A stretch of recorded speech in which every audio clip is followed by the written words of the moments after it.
It's Wednesday, January 7th. Today, a man's excruciating wait for an ambulance after falling hard on ice and breaking his hip. Canada's most wanted billboards, who you're being asked to be on the lookout for in a big way. Plus, Langside Grocery set to reopen. What's in store and the unconventional path bringing it back to life. Your Morning Winnipeg starts right now.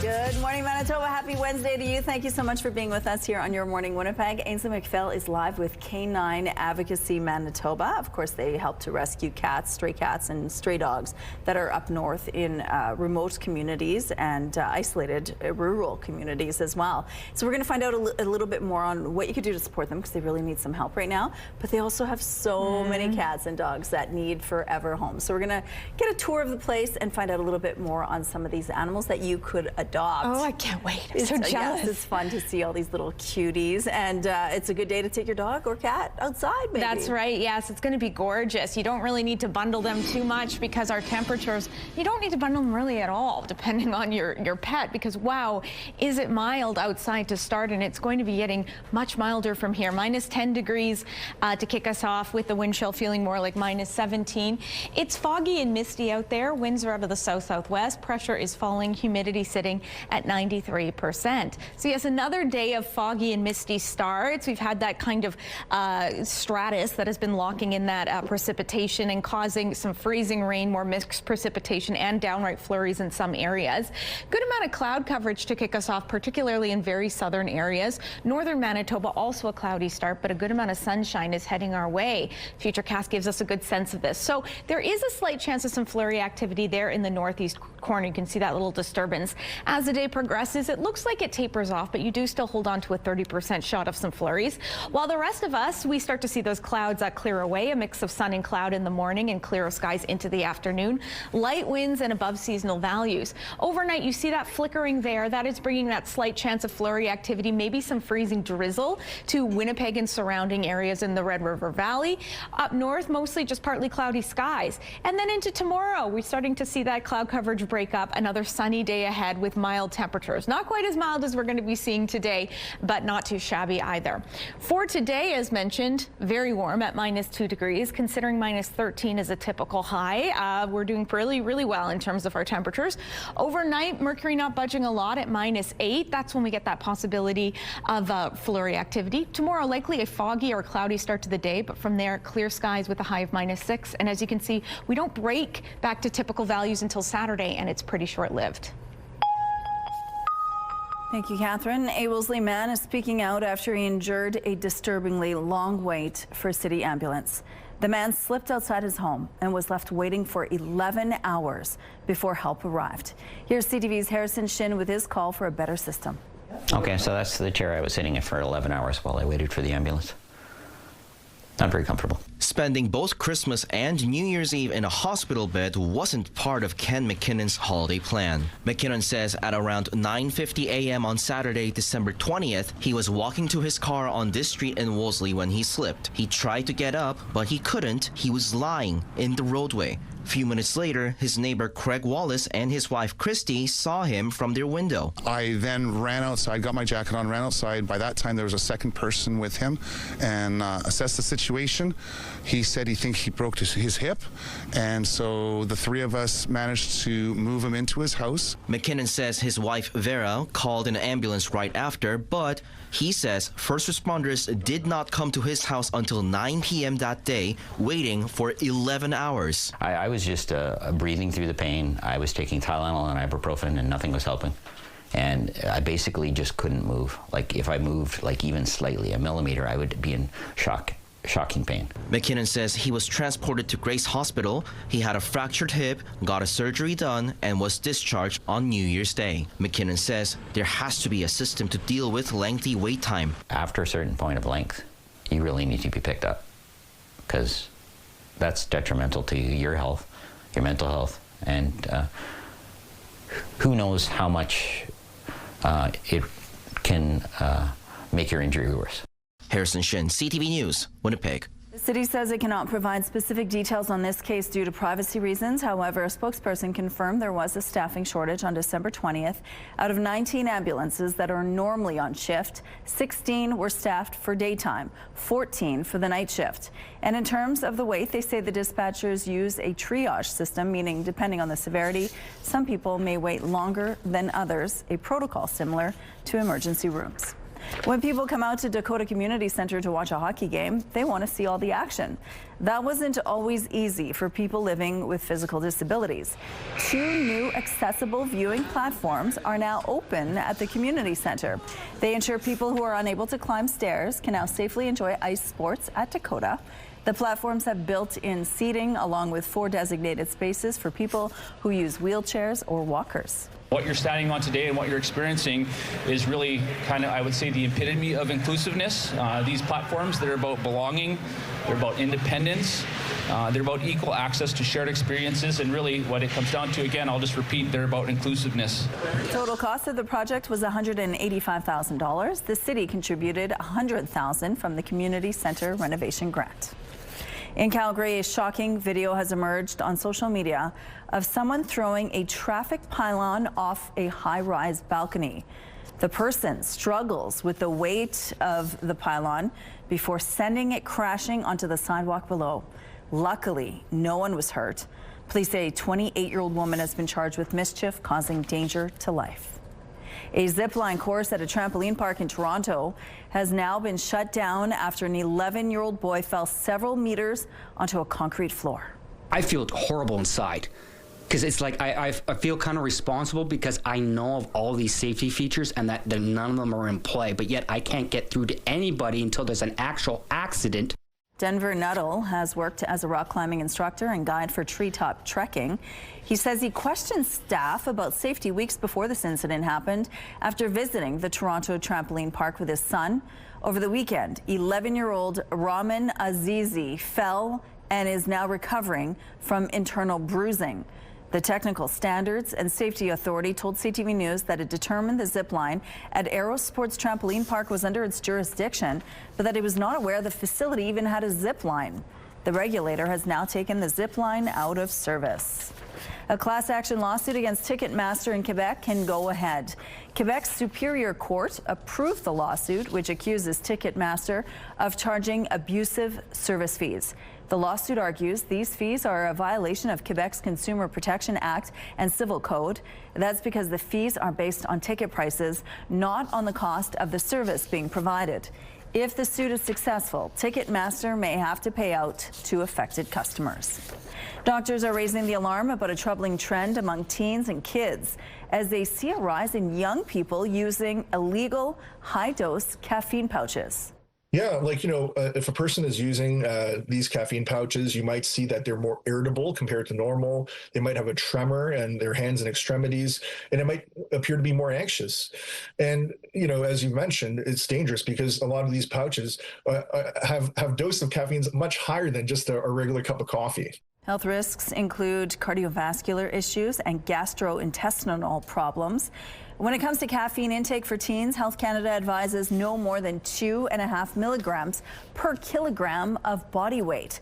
That equates to roughly 1 cup of coffee a day for someone who weighs 125 pounds.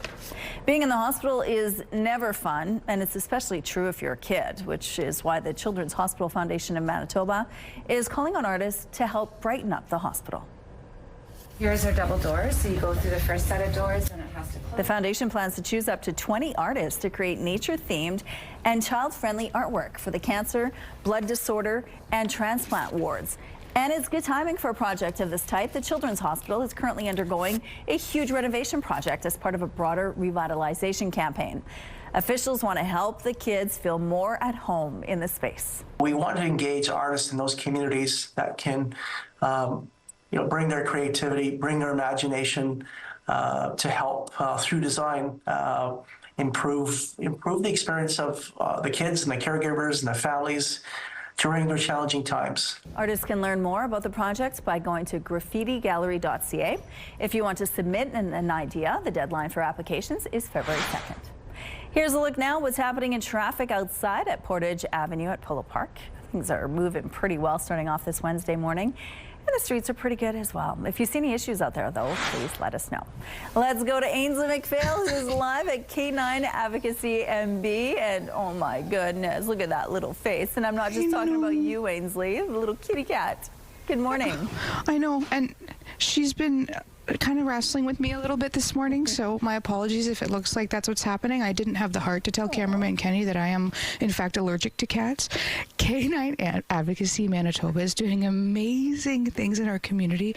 Over 300 dogs in their care right now. These are dogs that have had some serious issues. Now, they want people to adopt them, and we're going to be meeting some of the dogs and the cats throughout the morning, so if you are one of those people. They also need volunteers, and they also need some other items as well. So, for example, cat food, large towels to be able to line the cages, cat litter, pee pads, and so much more. So I'm not sure what this little girl's name is. I really didn't mean to bury the lead there, but we'll see you later. Well, she's cute, so I give her the name Cutie. Thank you, Ainsley. Let's go out to the rooftop now. I want sweet. her. I know. I'm also allergic to cats, but it hasn't stopped me from wanting one so badly. So adorable. I can buy Reactant. I can open my heart. How's it feeling out there right now, Catherine? You know what? It's pretty pleasant out here, Rochelle. There is a slight bite to the air because we do have that wind chill in effect. It's pretty similar to what we experienced yesterday. We're at -11 with that wind chill. Feels more like -18. It's also decently misty. We've had some really interesting freezing rain and precipitation fog the last couple of days due to a specific weather pattern that's moved in. That continues today through much of southern Manitoba with those foggy starts. In our winds, we've got them out of the south this hour at 14 kilometers per hour. Pressure falling, humidity sitting with 92%. So northern Manitoba, specifically the northeast, a disturbance there is bringing some flurry activity to you this morning. It'll likely taper off in a couple hours, but you still have that slight chance of flurries throughout the day. However, some above seasonal values in the mid to upper minus teens. Areas like the Paw, you're dealing with temperatures well above seasonal, so that's the good news as that sunshine persists with light winds. To the south, we're going to be dealing with sunny skies, light winds as well. Temperatures very mild. In Winnipeg, we're looking at a high of -2, and if you can believe it, it continues into tomorrow and for most of the week to come. All right, I'm going to continue back inside, take a little break, but stay with us. We've got so much more Your Morning Winnipeg just ahead. Weather is brought to you by Mr. Lube Plus Tires. Open late, ready when you are. When you give a child a winter coat, you give them the means to go to school on a cold day, a chance to play outside, because no child should be freezing cold. Donate to Coats for Kids. Proudly sponsored by United Way Winnipeg and CTV. Good morning. The picture of a Winnipeg homicide suspect is being splashed in high traffic areas of the city. A billboard campaign is underway in an attempt to find Trésor Orimber, wanted for a 2024 shooting at a soccer complex. Winnipeg police have partnered with a nonprofit from Quebec named BOLO, which stands for Be on the Lookout. They have pictures of the suspect, and they spell out a large cash reward for information. CTV's Jeff Keel explains. He's considered one of the top most wanted suspects in Canada, and now the Winnipeg Police Service is hoping these billboards will help them find Trésor Orimber. It was obvious for us that the case should be prioritized as much as possible. Winnipeg Police have teamed up with the Quebec-based nonprofit BOLO organization, which stands for Be on the Lookout. The group profiles most wanted suspects across the country in partnership with police agencies.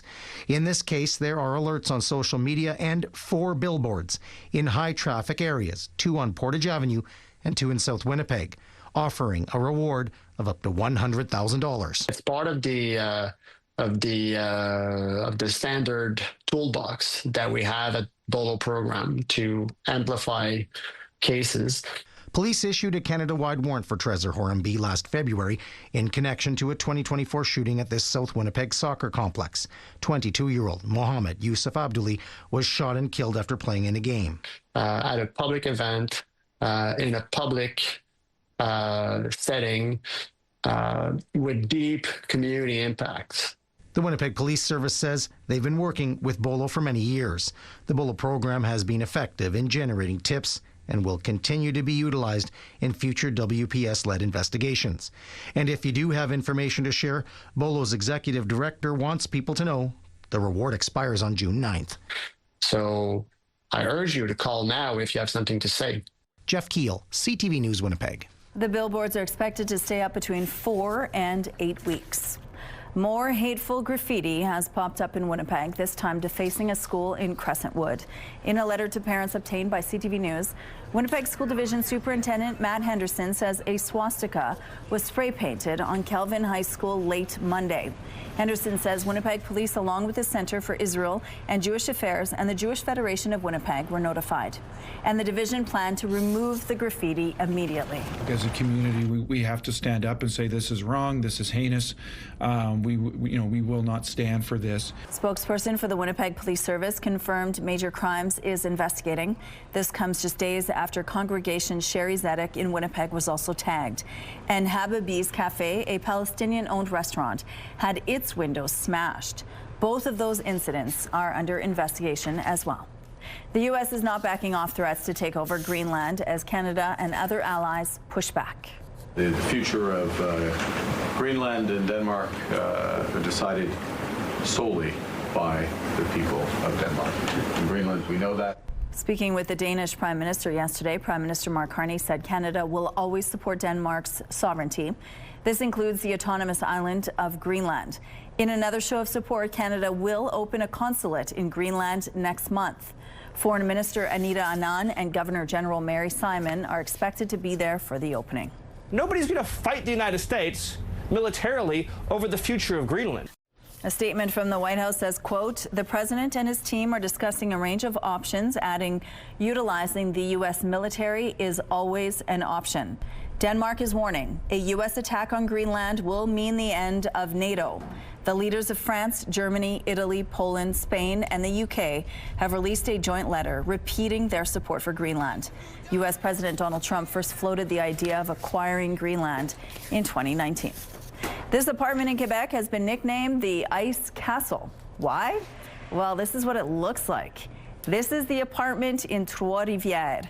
A tenant turned the heat off and left the property.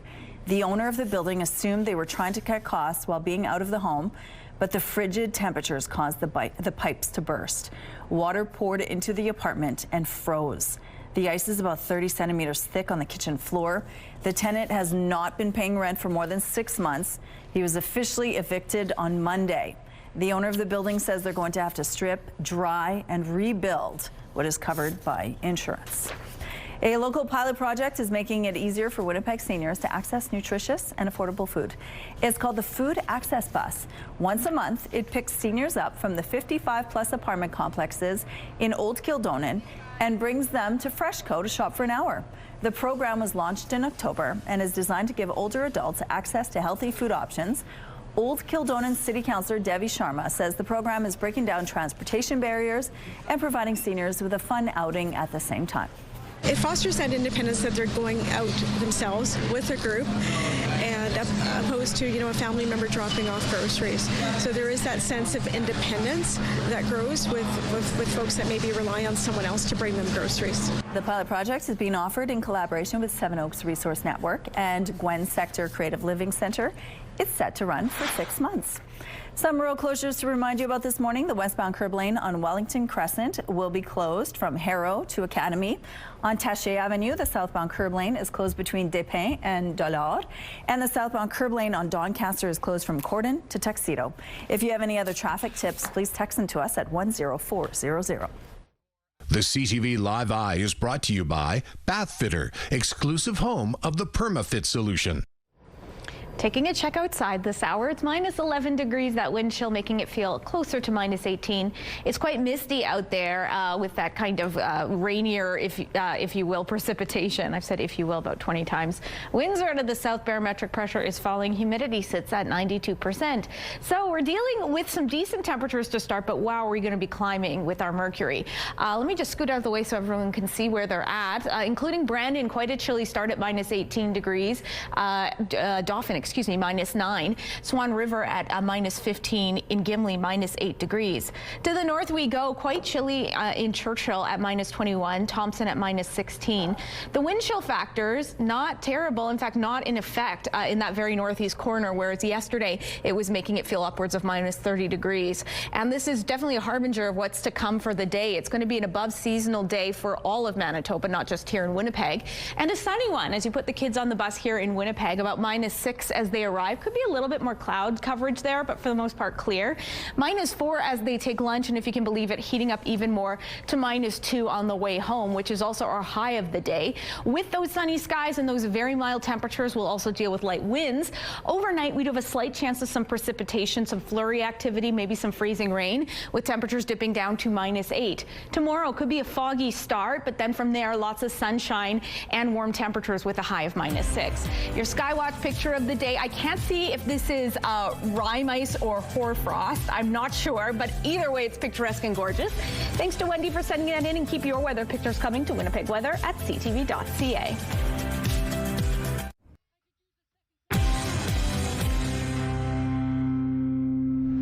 Good morning. Now that Christmas is over, here are some options for that leftover tree.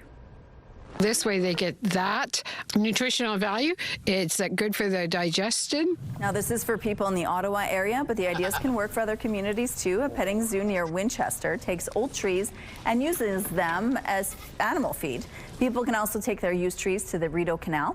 They're then lined up along the skateway for wind protection and that festive look. At the end of the season, trees are broken down and used for flower beds. The Prime Minister met yesterday with Ukraine's allies, pushing for a potential peace deal with Russia. Both the UK and France agreed to deploy troops to guarantee Ukraine's post-war security. CTV's Mike Le Couture has more. Ahead of the meeting hosted by French President Emmanuel Macron, Prime Minister Mark Carney said the goal was to finalize security guarantees for Ukraine. World leaders were joined by representatives from the US, hoping to build on the momentum towards peace. Our main objective is to finalize the security guarantees amongst ourselves which create the possibility of a just and lasting peace for Ukraine. The meeting brought together more than 30 world leaders who make up the Coalition of the Willing. They agreed to participate in a U.S.-led ceasefire monitoring and verification mechanism, long-term support for Ukraine's armed forces, plus a multinational force to backstop Ukraine's military. There was also agreement on finalizing binding commitments to support Ukraine in the event that Russia breaks the ceasefire. And the countries agreed to deepen long-term defense cooperation with Ukraine. Following a ceasefire, the UK and France will establish military hubs across Ukraine and build protected facilities for weapons and military equipment to support Ukraine's defensive needs. Now, Canada's contribution could include troops on the ground as part of that multilateral backstop, something the government is ramping up for. The largest military buildup in generations, coming over the course of the next 5 years, an additional $80 billion of investment, in part because of issues like this. The U.S. buy-in is key to any plan succeeding, and President Trump's envoy is supportive of this one.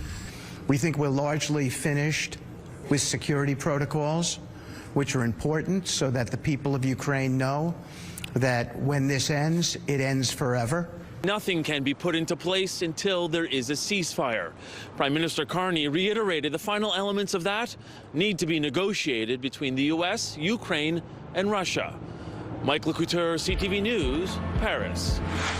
All right, here's a look at what's happening outside now on Prevention Bridge. It looks like things are starting off really well. It's going to be a gorgeous day today. Stay with us for more.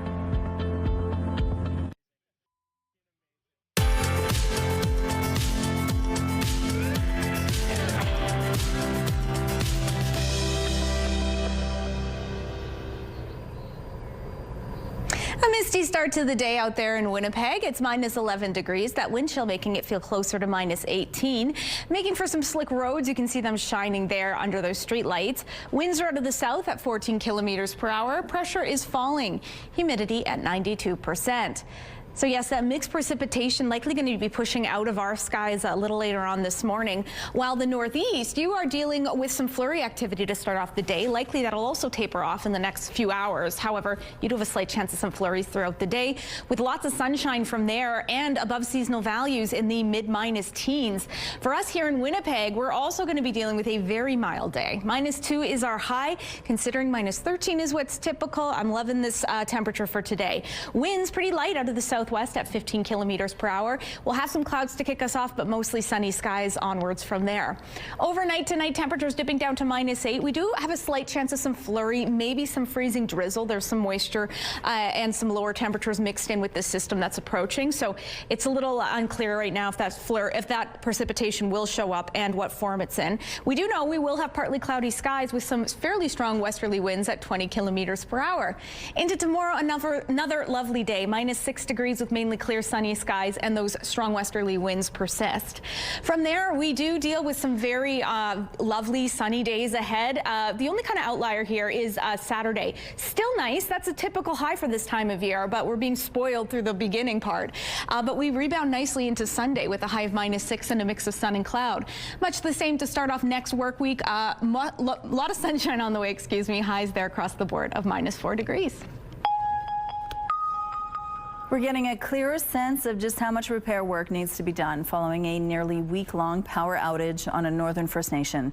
And later today, a delegation of federal, provincial, and Indigenous leaders is expected to get a first-hand look at the devastation. Among those expected to visit is Premier Wampcanoe. Pimicikamak Cree Nation Chief David Monia says of the 1,300-plus homes in need of repairs, just 12% have been inspected, and only 2% of those have actually been fixed. On top of that, Monia says burst pipes have been discovered at the school, and the water and sewage treatment plants are barely functioning. He added there is still no timeline for when people can return. Visiting some of the houses to see the cracks on the floor and the sewage back up into the tubs and on the floor, the damage is done to the floor and then to the piping. We want to see the infrastructure. They see firsthand the damages it's caused to the arena, to the youth center, to the water plant. The outage began on December 28th, and the community declared a state of emergency shortly after. Several thousand people have sought shelter in Thompson, Winnipeg, and nearby hotels. A former member of the NDP caucus, who now sits as an independent, is taking the Premier and 2 MLAs to court. Mark Wasilou says it's over alleged defamatory statements from around the time he was booted from caucus. He's accusing Wampcanoe, Billy Cross, and Ian Bushy of defamation and of conspiring to defame him. The comments mostly had to do with Wasilou's loose connection to the Peter Nygaard case. It was revealed in 2024 Wasilou's business partner was acting as Nygaard's criminal defense lawyer, which the NDP used as justification to remove him from the party. In court filings, Wasilou points to several comments made by the trio, which he says are defamatory, including one from Canoe, which reads, quote, "You can either be affiliated with the NDP or you can be affiliated with Peter Nygaard, but you can't do both." And another attributed to Cross, which reads, quote, "It's extremely hard to support a colleague who might benefit financially from representing a sexual predator." In his statement of claim, Wasilou says the statements were reckless, false, and defamatory, and have damaged his reputation and business. He's asking for an unspecified amount in damages, an apology, and retraction, and court costs. The NDP isn't commenting on the matter. The allegations have not been tested in court, and none of the defendants have filed responses. It's also worth noting Canoe later apologized to Wasilou's colleague and to defense lawyers in general. A rescue donkey south of the border will soon be a Guinness World Record holder. Hope the donkey has exceptionally long ears, more than 40 centimeters long. That should be a record, with the previous record holder measuring around 35 centimeters. There's still some paperwork that needs to be done to make it official, but pretty soon Hope should hold the title. We hope so. After nearly half a year on the shelf, a West Broadway institution will reopen. A pair of architects has renovated Langside Grocery, and CTV's Joseph Bernacki has more on what the 114-year-old property means to the community. This old bell is a new addition for returning customers at Langside Grocery. New owners Peter Sampson and Liz Reeford are excited to bring a new chapter to the West Broadway bar. The opportunity to become good friends and neighbors with the people that we work with. It's and live beside is just a dream for us. The pair bought Langside Grocery when it went up for sale last summer. Since 2017, it's become a beloved neighborhood bar. With their background in architecture, the new owners have moved into the second and third floors of the space to oversee their firm, Public City. The new owners say it's a joy to breathe new life into the entire building. It feels like it's bringing the past forward. It's really nice to see a building like this just get used the way it was meant to be used. It's, I think, my favorite building in the whole city. And when we saw that it was for sale, we jumped on it. Originally home to Hill Brothers Grocery in 1912, the bar's current name is inspired by the 1942 moniker Langside Grocery. Reifert says very little work was needed inside to keep that 1920s look. Aside from removing the taxidermy and touching up some paint, the two took the opportunity to add some family heirlooms to keep that century-old feel. We've been able to bring the family back to the grocery store in some way. There's pieces of Liz's family, pieces of my family, just kind of all over the grocery now, and it's kind of a nice little, I don't know, it's like a grocery store of curiosities. West Broadway Biz says it's encouraging to see new owners keep the look of the heritage building intact. The organization says there are several independent shops in the neighborhood that keep West Broadway a unique space for people to live and work. Many of the residents live in apartment buildings that are the same age or even older than Langside Grocery. So it's very important, I think, and exciting to see that sort of adaptive reuse. As he tinkers with his great-grandfather's clock from 1928, Sampson says their opening on Friday will turn the page on more than a century's worth of history. It's really exciting to be a part of that story. Joseph Bernacki, CTV News, Winnipeg. So cool. Here's a look now what's going on in traffic along the Norwood Bridge. It looks like things are starting off really well this morning. We have no issues to tell you about at this point. If you do see problems when you're driving, safely, let us know. And here's a look at your gas prices. The Canadian average stands at $1.23. The provincial average is slightly lower at $1.13. In Winnipeg, the average is also $1.13. And the lowest price in Winnipeg is $1.02. All this information is on GasBuddy.com. Coming up, we're live at K9 Advocacy MB. Look at this little face. He needs a forever home. So does this guy. Stay with us for more.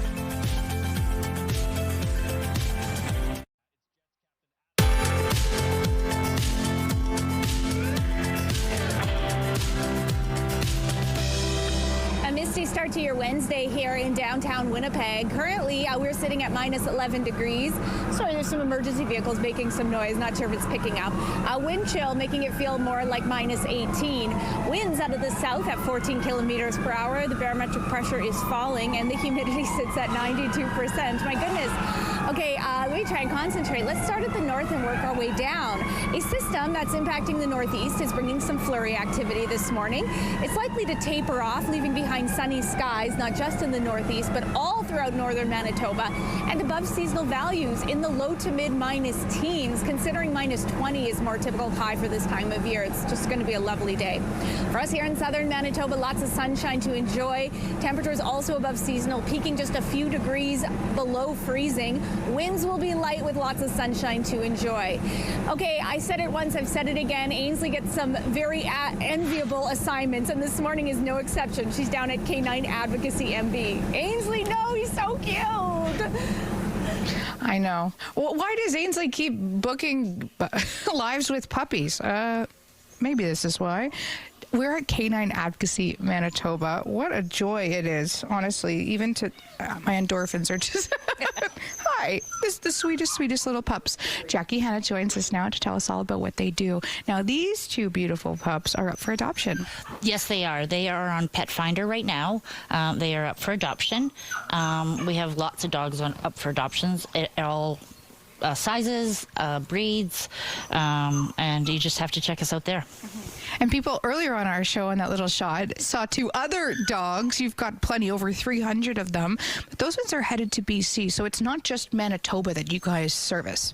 Yes, so what we do is that we do put dogs up for adoption here, but because there's such a high population of adopted dogs, we send dogs all across Canada that have the need and looking for dogs to be adopted.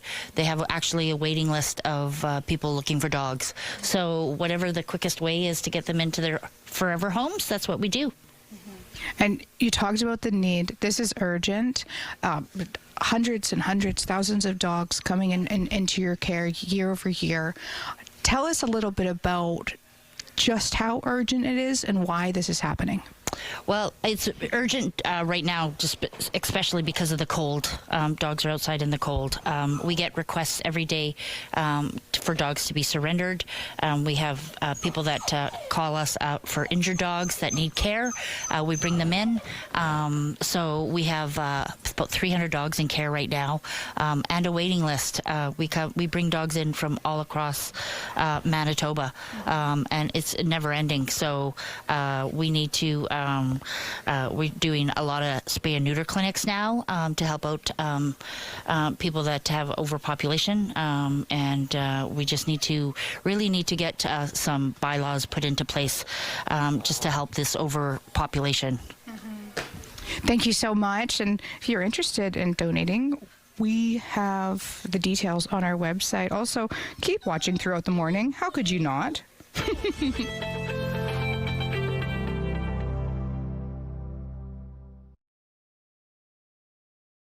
Here's a look at the early markets. The Dow Jones is up 17 points. The Nasdaq dropped 63. The S&P index is 7 down. The Canadian dollar is slightly up to 72.43 cents U.S. Overseas, the Hang Seng lost 251 points, and the Nikkei is 556 points lower. Good morning. It is 6:46. RCMP say they've arrested the most wanted man in Manitoba. Mounties say they learned December 30th that a Winnipeg man wanted on a Canada-wide warrant for breaching statutory conditions was in a Black River First Nation home. Black River is roughly 150 kilometers northeast of Winnipeg. Police say they received information that he had a firearm with him. A man was found in a home on Sesame Crescent, but the man refused to leave. Tear gas was used, and 25-year-old Brock Mann was taken into custody. A loaded firearm was seized at the home, according to RCMP. None of the charges or allegations have been tested in court. A Winnipeg Harm Reduction Agency is warning a dangerously potent opioid has been detected for the first time. It looks like a simple white pill marked with TEC on one side. Street Connection says it was believed to be a Percocet, but testing determined it was actually contained a substance called metonidazine. According to the World Health Organization, the drug is more powerful than fentanyl and hydromorphone. It has no therapeutic purpose and is responsible for deaths in various parts of the world. Street Connection says this is the first time it's detected the substance. Air Transat pilots have ratified a new collective agreement after voting overwhelmingly in favor of the deal. The 5-year deal includes raises of more than 50% for most of the airline's 750 pilots. Air Transat avoided a work stoppage, which would have shut down operations last month. U.S. President Donald Trump says millions of barrels of oil from Venezuela will soon be turned over to the U.S. Donald Trump writing on social media that the oil will be sold at market value and the money, quote, will be controlled by me as President of the United States of America to ensure it is used to benefit the people of Venezuela and the United States. Trump's comments come after he said the U.S. oil industry would be up and running in Venezuela within 18 months and that he expected huge investments to pour into the country. This also comes a day after Venezuela's Vice President Delcy Rodriguez was sworn in as its interim president, with Nicolás Maduro being held in the U.S., set to face drug trafficking and weapons charges. Doctors are raising the alarm about a troubling trend among teens and kids as they see a rise in young people using illegal high-dose caffeine pouches. Yeah, like, if a person is using these caffeine pouches, you might see that they're more irritable compared to normal. They might have a tremor in their hands and extremities, and it might appear to be more anxious. And, as you mentioned, it's dangerous because a lot of these pouches have doses of caffeine much higher than just a regular cup of coffee. Health risks include cardiovascular issues and gastrointestinal problems. When it comes to caffeine intake for teens, Health Canada advises no more than 2.5 milligrams per kilogram of body weight. That equates to roughly 1 cup of coffee a day for someone who weighs 125 pounds. People living and visiting Paris are soaking up a blast of winter. Absolutely magical. I mean, it's totally different to being in Australia, where it's currently 41 degrees, I believe, down in Melbourne. So this is completely different for us. People took to the snowy slopes of Montmartre, sledding and skiing on the blanket of snow. Others improvised using plastic bags to slide. Whatever works, I guess. The Winnipeg Jets began a 5-game stretch at home Tuesday night against the Vegas Golden Knights. Lowry looking to get him back. Good point pass. Velarde. Luke Shen fires. Score! That was 36-year-old Luke Shen's first goal in 99 games, scoring it his 1100th game. Vegas won in overtime, though, 4-3. The outcome marks the 10th straight loss for the Jets. Winnipeg's homestand resumes Thursday. Puck drop against the Edmonton Oilers is at 7 p.m. at Canada Life Centre. Some road closures to remind you about this morning. The westbound curb lane on Wellington Crescent will be closed from Harrow to Academy. On Taché Avenue, the southbound curb lane is closed between Despins and Dollard. And the southbound curb lane on Doncaster is closed from Cordon to Tuxedo. If you have any other traffic tips, please let us know. Taking a look outside, I wonder how many more people are excited about hockey these days because of heated rivalry. Count me amongst them, although I am a huge Jets fan. Minus 11 degrees with that wind chill, feels more like minus 18. It's misty out there. Winds are out of the south at 14 kilometers per hour. The barometric pressure is falling. The humidity sits at 92%. Normally a heated rivalry in winter is heat and our sky conditions. So usually when we have warmer temperatures, we're getting clouds, and when we have colder temperatures, we're getting sun and warmth. Not necessarily commingling during this time of year. Today, finally, going to be an exception to that, and much of the week to come. As you can see, we have some cloud coverage to kick us off. Not showing up is that mist that we're seeing, while the northeast is dealing with some flurry activity to start the day off. From there, it should taper off in due time, leaving behind mix of sun and cloud or predominantly cloudy skies. Still a little bit of sunshine to enjoy.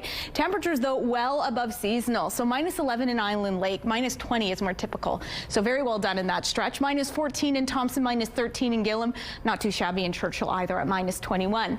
The northwest, mostly a mix of sun and cloud for you. Very warm temperatures in the low minus teens alongside some light winds.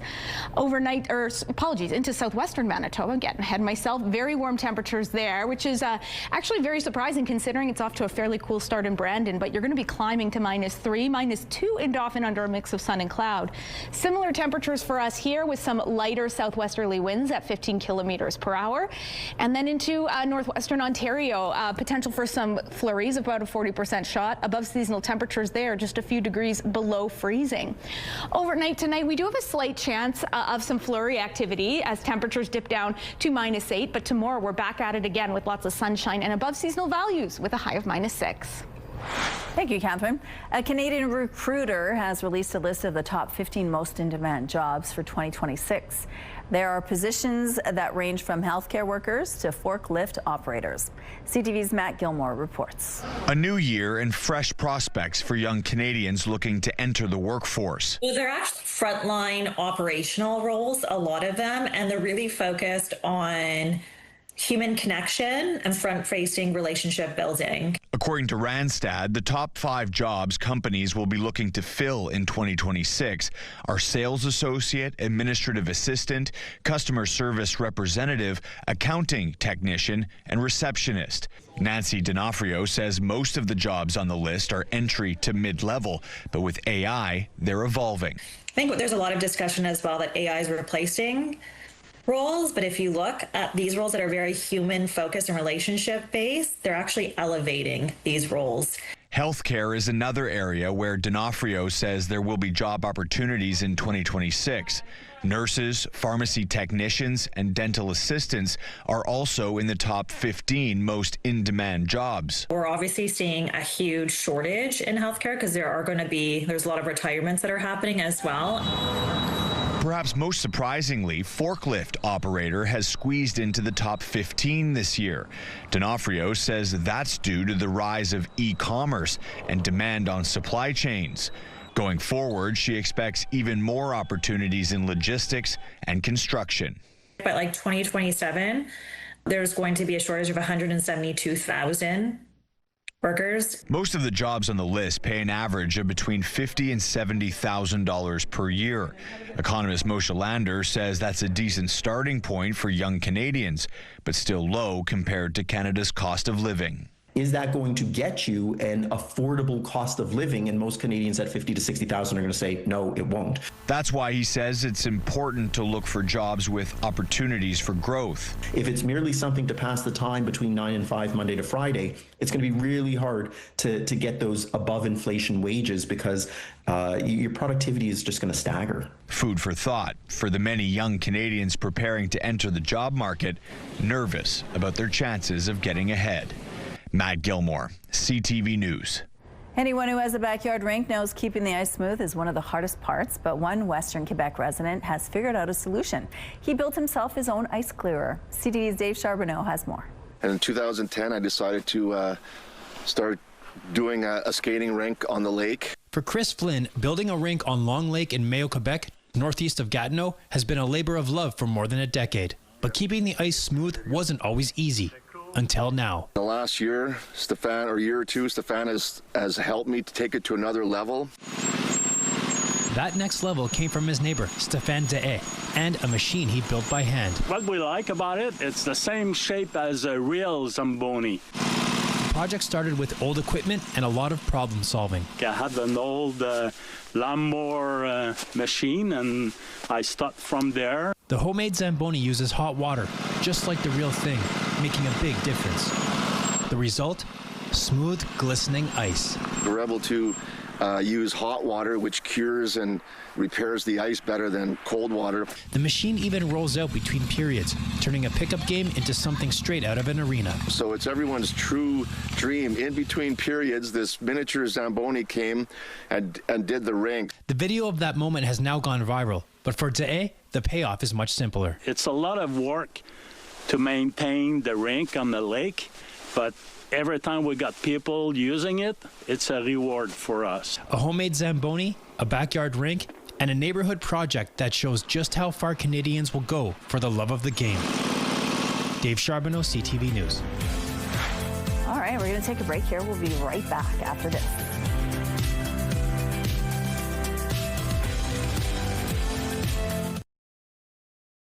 It's Wednesday, January 7th. Today, ambulance delays. How a Winnipeg man waited 11 hours for help after a fall on icy streets.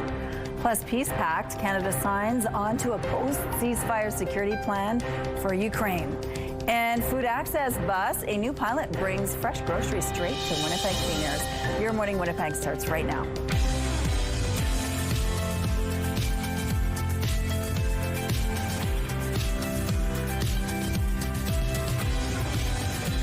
Good morning, Manitoba. It is 7 o'clock on your Wednesday. We're halfway through the week. Thank you so much for being with us here on Your Morning Winnipeg. Coming up at 7:32, we're going to find out a little bit more about the U.S.'s military action in Venezuela and its ripple effect across the world, and really its effect here in this country as well. We're going to hear from a U of M expert who will talk about political issues and what it all means.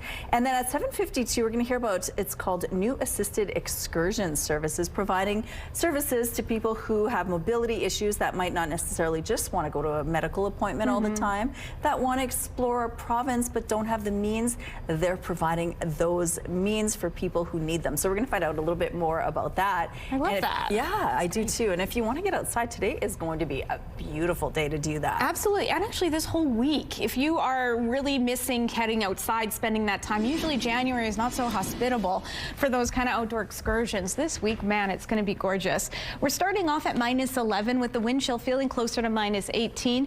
Quite misty out there. The winds are out of the south this hour at 14 kilometers per hour. Pressure falling, humidity at 92%. So yes, lots of sunshine on the way. We do have a little bit of cloud coverage and some mist to get through first. It doesn't really show up too well on our radar. The north, you can see, is densely blanketed as well. There's also a disturbance in the northeast that is bringing some snowfall to that region. It picks up better on our futurecast. As you can see, that little sprinkling there, that's what's causing causing the flurries in areas like Thompson and Churchill Gillam. As the day progresses, it looks like it lifts out nicely, so likely from there you're going to be dealing with a mix of sun and cloud, more skewing toward cloud. And then to the northwest, you too, a mix of sun and cloud and above seasonal values in the low minus teens. For us here, we're going to start off fairly cloudy, and then we're going to start to see it break up. A good amount of sunshine for us to enjoy, but that little flicker there, that's bringing the possibility of flurries, maybe some mixed precipitation in the form of freezing drizzle to us in Winnipeg and many surrounding areas. Temperatures staying pretty mild. Then into tomorrow, we clear out once again, lots more sunshine to enjoy with above seasonal values before once again we start to cloud over overnight. In terms of our temperatures, I mentioned they're above seasonal to the tune of -2 degrees. -13 is more what's typical. Tomorrow we lose a little bit of heat at -6, but we're staying above seasonal into Friday. Saturday we'd make a break for it at -13 degrees, which is a typical high for this time of year, but we're back to warmer temperatures by Sunday. Your weather art of the day drawn by 7-year-old Henry. Some fabulous snowmen there from my fabulous nephew. If you're wondering why all the weather art this week has been from my niece and nephews, it's because we have so few submissions and I called in some ringers. So please let the nepotism end. Send your weather entries from your kids' weather-themed artwork by email to winnipegweather@ctv.ca. The Weather Art of the Day is brought to you by 103.1 Virgin Radio. Thank you, Catherine. A Wellesley man is speaking out after he endured a disturbingly long wait for a city ambulance. The man slipped outside his home and was left waiting 11 hours before help arrived. Here's CTV's Harrison Shin with his call for a better system. Okay, so that's the chair I was sitting in for 11 hours while I waited for the ambulance. Not very comfortable. Spending both Christmas and New Year's Eve in a hospital bed wasn't part of Ken McKinnon's holiday plan. McKinnon says at around 9:50 a.m. on Saturday, December 20th, he was walking to his car on this street in Wolseley when he slipped. He tried to get up, but he couldn't. He was lying in the roadway. A few minutes later, his neighbor Craig Wallace and his wife Christy saw him from their window. I then ran outside, got my jacket on, ran outside. By that time, there was a second person with him and assessed the situation. He said he thinks he broke his hip, and so the three of us managed to move him into his house. McKinnon says his wife Vera called an ambulance right after, but he says first responders did not come to his house until 9 p.m. that day, waiting for 11 hours. I was just breathing through the pain. I was taking Tylenol and ibuprofen and nothing was helping. And I basically just couldn't move. Like if I moved like even slightly, a millimeter, I would be in shocking pain. McKinnon says he was transported to Grace Hospital. He had a fractured hip, got a surgery done, and was discharged on New Year's Day. McKinnon says there has to be a system to deal with lengthy wait time. After a certain point of length, you really need to be picked up because that's detrimental to your health, your mental health, and who knows how much it can make your injury worse. Harrison Shin, CTV News, Winnipeg. The city says it cannot provide specific details on this case due to privacy reasons. However, a spokesperson confirmed there was a staffing shortage on December 20th. Out of 19 ambulances that are normally on shift, 16 were staffed for daytime, 14 for the night shift. And in terms of the wait, they say the dispatchers use a triage system, meaning depending on the severity, some people may wait longer than others, a protocol similar to emergency rooms. More hateful graffiti has popped up in Winnipeg, this time defacing a school in Crescentwood. In a letter to parents obtained by CTV News, Winnipeg School Division Superintendent Matt Henderson says a swastika was spray painted on Calvin High School late Monday. Henderson says Winnipeg Police, along with the Center for Israel and Jewish Affairs and the Jewish Federation of Winnipeg, were notified, and the division planned to remove the graffiti immediately. The community, we have to stand up and say this is wrong, this is heinous. We will not stand for this. Spokesperson for the Winnipeg Police Service confirmed Major Crimes is investigating. This comes just days after a congregation, Sherry Zedek in Winnipeg, was also tagged, and Habibi's Cafe, a Palestinian-owned restaurant, had its windows smashed. Both of those incidents are under investigation as well. Authorities in Switzerland have revealed the ski resort bar that was the scene of a fatal fire that killed 40 people and injured more than 100 more had not been inspected since 2019. The mayor of the resort town could not explain why and accepted responsibility. He added that sparklers, which are believed to have caused the deadly fire, will now be banned at local establishments, and inspections will now be held at all 128 venues in the area. And a moving tribute, about 1,000 skiers forming a giant heart in the Swiss Alps to honor the victims who died in the disaster. A Winnipeg Jets defenseman is in hospital after a violent check sent him flying across the ice, hitting hard into the boards. Hayden Fleury was hit during last night's home game against the Vegas Golden Knights. Here's what happened.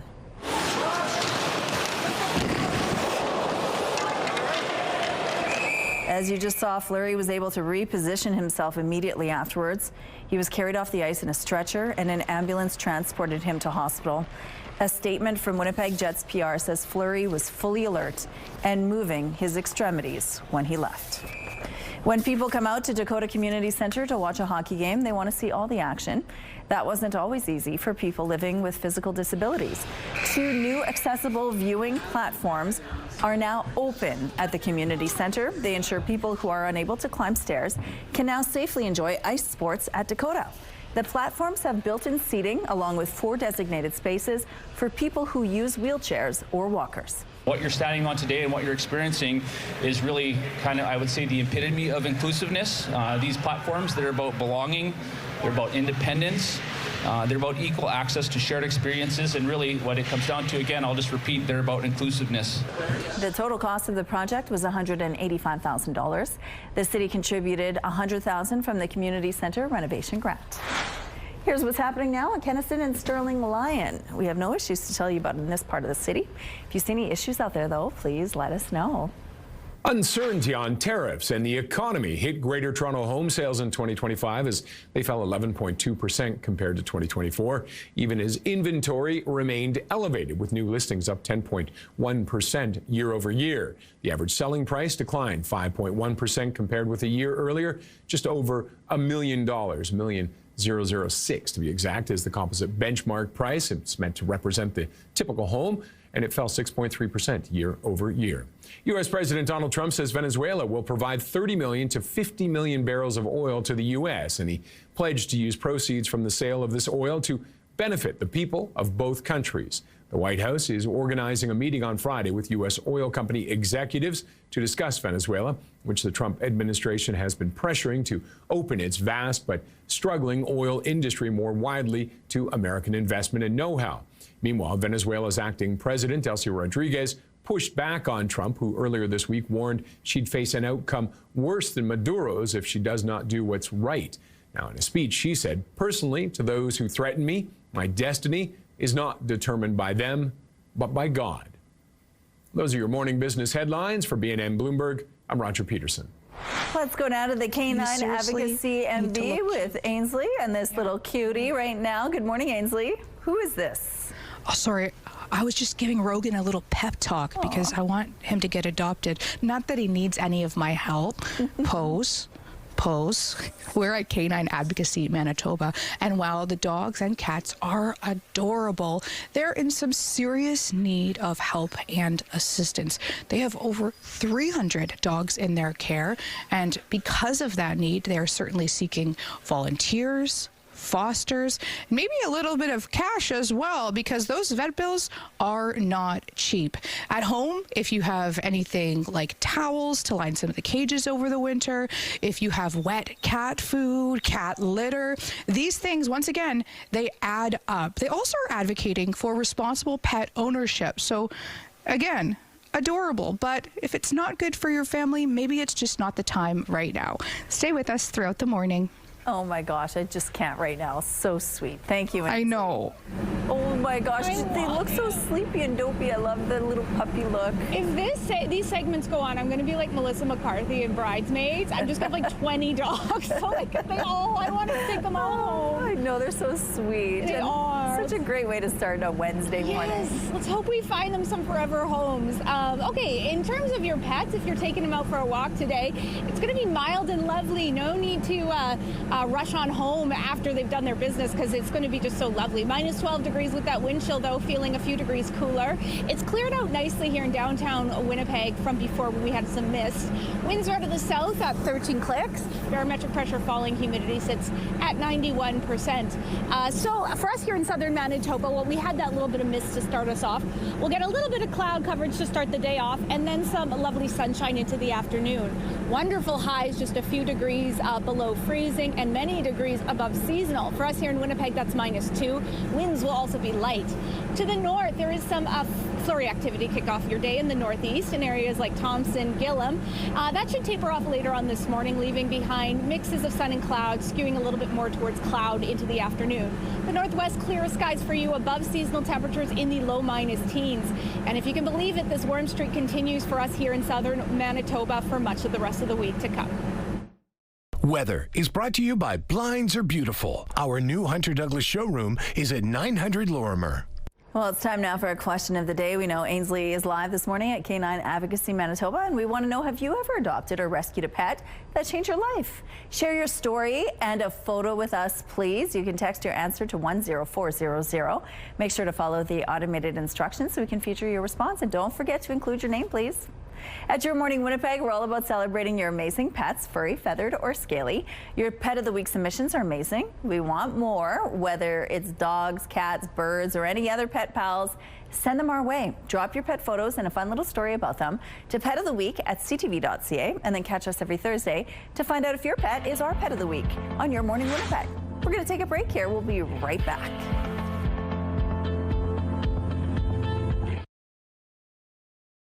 We all know just how cold Manitoba winters can be. Imagine not having a winter coat, boots, a toque, or mitts, and stepping out into the cold. That's the reality for many kids, but you can change that. Give the gift of warmth. Donate to Coats for Kids. Good morning. Canada has co-signed a pact to offer support for Ukraine if a peace deal is made with Russia. Following a ceasefire, the UK and France will establish military hubs across Ukraine and build protected facilities for weapons and military equipment to support Ukraine's defensive needs. The coalition of the willing agreed to help secure Ukraine from further Russian invasions if a viable peace deal is in place. The proposed security agreement would see a multinational force sent to aid Ukraine after a ceasefire takes hold. But it remains unclear whether Canadian troops would be deployed. U.S. Special Envoy Steve Witkoff says the U.S. is also committed to playing its part to secure peace for Ukraine, but nothing can be put into place until there is a ceasefire. Prime Minister Mark Carney reiterated that the final elements of that need to be negotiated between the U.S., Ukraine, and Russia. A local pilot project is making it easier for Winnipeg seniors to access nutritious and affordable food. It's called the Food Access Bus. Once a month, it picks seniors up from the 55-plus apartment complexes in Old Kildonan and brings them to Freshco to shop for an hour. The program was launched in October and is designed to give older adults access to healthy food options. Old Kildonan City Councillor Devi Sharma says the program is breaking down transportation barriers and providing seniors with a fun outing at the same time. It fosters that independence that they're going out themselves with a group, and opposed to, a family member dropping off groceries. So there is that sense of independence that grows with folks that maybe rely on someone else to bring them groceries. The pilot project is being offered in collaboration with Seven Oaks Resource Network and Gwen Sector Creative Living Center. It's set to run for 6 months. Some of the top curlers in the world are in Steinbach this week for the final event of the 2025-26 Grand Slam of Curling Tour. And a handful of Manitoba teams are hoping to leave their mark at the Crown Royal Players Championship. Representing Canada, Winnipeg's team Brad Jacobs squared off against Scotland's Ross White Tuesday afternoon. White won 6-3. On the women's side, Gimli's Carrie Anderson took on the team from South Korea, with Anderson posting a 12-7 loss. And the final Manitoba team in action Tuesday was Matt Dunstone going up against fellow Canadian Mike McEwen. Dunstone won 6-5. Here's a look at what's going on now in traffic along or around the area of Confusion Corner. We have no reports of any issues in this part of the city or in any part at this point in the drive. If you do see any problems out there, though, please let us know. Traffic is brought to you by Curtis Carpets, Manitoba's flooring experts. In entertainment, it's well known that the hit show Stranger Things has influenced what music people are listening to, and a David Bowie classic is now seeing a surge in popularity.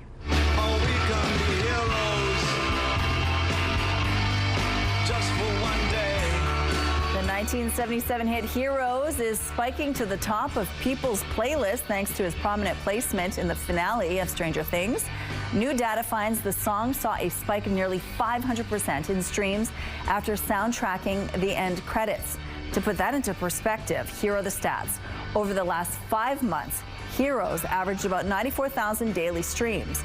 And on January 3rd, that daily streaming number jumped to 470,000. Hugh Jackman will be singing to a new tune after this gift. Oh my.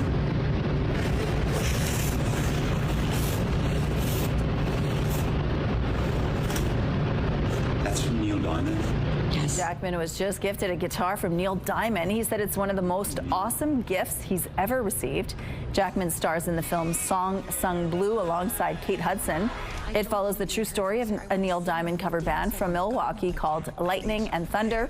The film includes iconic hits like the 1969 classic tune Sweet Caroline. The Golden Globes kick off Hollywood's award season Sunday. Let me ask you something. Do you make money at this little table tennis thing? Not yet. Do you have a job? No. Acting nominees include Timothée Chalamet, Michael B. Jordan, Ariana Grande, Cynthia Erivo, Emma Stone, and Leonardo DiCaprio. DiCaprio's One Battle After Another is the top nominated film with 9 nods and is an Oscar frontrunner. The 83rd edition of the show will be hosted for the second year by comedian Nikki Glaser. Your primetime lineup starts at 7 tonight with the 2-hour season premiere of The Masked Singer, followed by Shark Tank at 9, and Shifting Gears wraps things up at 10. It's all right here tonight on CTV. The CTV Live Eye is brought to you by Bath Fitter, exclusive home of the PermaFit solution. It's the most wonderful time. I'm not talking about Christmas. I'm talking about award season. Very excited for Golden Globes. Okay, it's minus 12 degrees out there with that wind chill. Feel more like minus 18. It's clear after a little bit of mist this morning. Winds are to the south. The barometric pressure is falling and the humidity sits at 91%. So yes, we have a very lovely day ahead in terms of our temperatures, although we are still starting off at a decently cold note. Nothing like the deep freeze we saw last week. Let's not get ahead of ourselves. But considering we're going to be rising closer to the freezing mark, it is quite chilly. Minus 18 degrees, particularly in Brandon. Minus 8 in Dauphin, a good bit warmer, just a few miles away, kilometers away. We are in Canada. Minus 21 in the Paw. Minus 13 in Island Lake. Churchill at minus 21. Very notable this morning. Our wind chill values have not been too severe. You can see it's not even in effect. I'll say that in northern Manitoba, where it can be quite punishing. Yesterday it was feeling more like minus 30 degrees. In terms of our school day forecast, as you put the kids on the bus, it's going to be clear and warm. Minus 6 degrees as they head into class, minus 4 as they take lunch, and minus 2 as they head home under those clear sunny skies. That's also our high for the day. Minus 13 is what's typical, and we're not touching that for a good number of days. Overnight tonight, temperatures dipping down to minus 8. We do have a slight chance of some overnight flurries, maybe some freezing drizzle, but likely it'll be partly cloudy with westerly winds ramping up at 20 kilometers per hour. And tomorrow, another lovely day ahead with lots of sunshine, a high of minus 6. Not too much shifting on Friday, but Saturday we take a bit of a dive, but recover nicely on Sunday. I can't see clearly enough to determine whether this is rime ice or hoarfrost, but either way, it is just absolutely stunning. Thank you so much to Wendy for sending those in, and keep those weather pictures coming to Winnipeg Weather at ctv.ca. It's gorgeous. Thank you, Catherine. If you're looking to spruce up your house, Your Morning Winnipeg has a contest that could help. The Winnipeg Renovation Show runs January 16th to the 18th at the RBC Convention Center, and this is your last chance to win tickets. 6 winners will get 4 tickets to the show with VIP seating and a meet and greet with Mike Holmes Jr. Make it right and don't miss out on that chance. To enter, head to the contest page on our website, ctvwinnipeg.ca. Don't forget to enter the keyword renovation. Good luck. A heartwarming story out of Vancouver about an owl who needed some help. He didn't pull back, and he didn't try to fly or anything in the slightest. And then when I started to untangle him, He didn't bite. He didn't resist. There was like absolutely no fear in the slightest. Mike Hay, along with his brother and nephew, were fishing at Colliery Dam Park in Nanaimo last week when they found this owl. It was perched on a downed tree but was trapped in fishing line. Matt says they couldn't get a hold of conservation for advice, so they freed the owl themselves. And as you could see, it sat calmly as they untangled the line. Even after the owl was freed, Matt says it stayed on the branch and most likely flew away when darkness fell. If you know the name of any grizzly bear in Banff National Park, it's likely the boss. Now, even more people will know about the beloved bear because he is the star of a new children's book. CTV's Alicia Fieldberg reports. He's been caught on camera many times, and now Banff National Park's most famous bear is the subject of a children's book.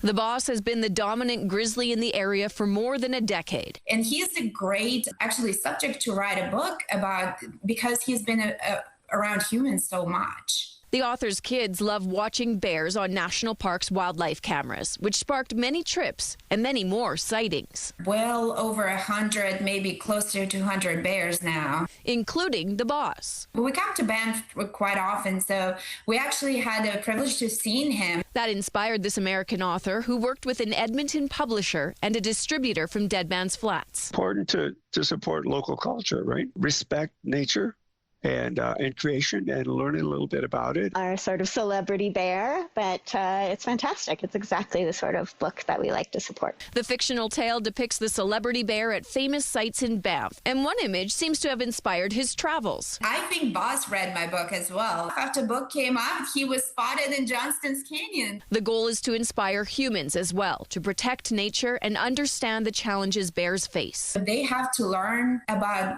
coexisting with us as much as we need to keep learning how to be safe around them. The boss is the first Canadian bear featured by the author, but likely not the last. She's also planning a book about bears in Jasper National Park. Alicia Fieldberg, CTV News, Calgary. Look at these little cuties. Oh my gosh, they're so playful. They look like they're having a blast this morning, and maybe you can bring one home. We're going to find out a little bit more on what you can do to support these.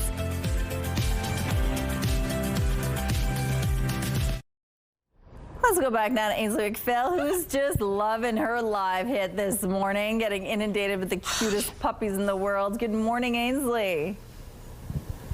We're in the car this morning, Rochelle, and Kenny goes, "We're going to the dog one, right?" I said, "Yeah." He says, "You're going to cry." I said, "Yep." I'm joined by Rhonda right now alongside two other furry friends. And these ones, they came all the way from Nunavut. Yes, they did. Yeah, they've been here about 12 weeks. They came in with their mom, and these precious babies are up for adoption right now. Mm-hmm. And tell us a little bit about that process, because it's not just you call and you get the dog, right? You want it to go to the right home. Yeah, so if anybody wants to adopt, they can go to our pet finder and look up Canine Advocacy. We have profiles of all of our adoptables with links to the adoption application. You apply, we do a background check, we do home checks, and then we put them in a home, hopefully. Mm-hmm. And you've been doing that for 4 years now, the fostering. What's that experience been like? Oh, I love it. Mm-hmm. Love it. Over 160 animals. Pardon me. Yeah, I love it. Mm-hmm. With the volume of 160, what have you learned through that process? That no matter what they endure, they only want love, and yeah, they're just amazing animals. Mm-hmm. When it comes to these two, who would make the ideal companion? Probably somebody who has high energy. Probably a home with kids would be great, because puppies love to play, they love to climb, as you can see. Yeah. And if somebody is on the fence of considering, making it a forever home, because the fostering and the adoption is a bit of a different ballgame, why would you recommend that? Well, we do adoption trials, first of all, which is really good for adults. If you're on the fence about adopting, fostering is a great way to go about it. Then you're going to know whether it's the right fit for you or not. And we have a multitude of dogs, all different kinds. That was actually Director Kim saying, "Wrap it up." Okay, see you later. So sweet. Thank you, Ainsley. I can't Pete, don't wrap it up. Come on, that's a natural redhead. This is bottle. What are we doing? The weather's going to be good for all puppies today. Absolutely. Get the pets outside. Enjoy it, because we know usually winters this time of year don't make it so inviting to be outside. But it's mild, especially given the time of morning and year. It's minus 12 degrees, feeling more like minus 18 with the wind chill. Clear to kick us off. Winds out of the south. Pressure is falling. Humidity sits at 91%. So yes, we have a good amount of sunshine heading our way, as evidenced by those clear skies. Not a lot to show you to that degree on our radar, but to the north, decently cloudy. That should be tapering off in the northwest. While the northeast, you've been dealing with some flurry activity to start off the day. Likely, too, that'll be leaving your skies, giving you a little bit of sunshine to enjoy. For us here in Winnipeg, very mild temperatures continue. Minus 2 degrees, likely our warmest day that we've seen, that we will see this week. Winds will be light out of the southwest, at 15 kilometers per hour with those mainly sunny skies. Overnight, we do have a slight chance of some flurries, maybe some freezing drizzle, given our warmth. Minus 8 degrees to that effect, with a couple clouds lingering and those westerly winds are ramping up at 20 kilometers per hour. They persist into tomorrow. We lose a little bit of heat, but still well above seasonal at minus 6 degrees with lots more sunshine and those westerly winds. Into Friday, not a lot of deviation there. Very benign temperatures. Minus 7 degrees with a mainly clear sunny skies. That's what I'm trying to say. And then Saturday, we take a bit of a dip, particularly overnight. We're back to those very cool conditions. But Sunday, we're rebounding nicely to a high of minus 6 with a mix of sun and cloud. From there, next week is off to a wonderful start. A high of minus 4 on Monday, a mix of sun and cloud. And if you like that, you're going to love what we got Tuesday. Same thing goes, just slightly cooler overnight. Thanks, Catherine. After the U.S.'s striking military operation in Venezuela, the ouster of the country's Nicolás Maduro, U.S. President Donald Trump's comments about an American takeover of Greenland, threats of military action on Colombia, and declaring Cuba is, quote, in a lot of trouble. Many around the world, including here, are wondering who's next. Friends and foes around the globe are concerned Trump and his administration may seriously want to have a more expansive role in the Western Hemisphere. Joining us now from the University of Manitoba is international relations expert Brian Pierre. Good morning, Brian. Good morning, Michelle. Thanks very much for having me. Well, thanks for joining us. Now, the military operation in Venezuela came as a shock to many this past weekend. Tell us about how this operation has really rocked the geopolitical climate around the world.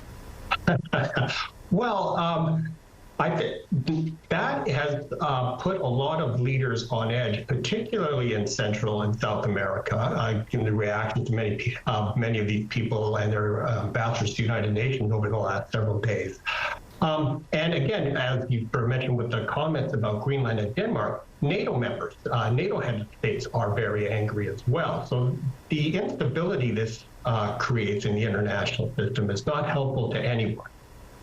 Yeah, and many of Nicolás Maduro's own people are celebrating his arrest, though. Do you think that helps the situation for Trump? It may make that more popular in the United States, but how long that will last, who knows? But that's not really the point. I mean, people talk about how, well, he was an illegitimate leader, so this was fine. But we don't, heads of state enjoy what we call head of state immunity, and they can't be taken by other countries and tried in those countries for crimes that they've allegedly committed. The United States may think they can do that, and they did that back. People like to talk about the Manuel Noriega precedent from 1989.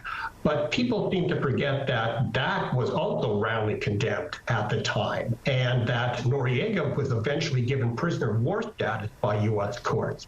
So I'm not sure that's the precedent that the United States really wants to take. And if it can happen to other people, then it can happen to, it could possibly happen to, I doubt this is going to happen, it could happen to a United States president as well.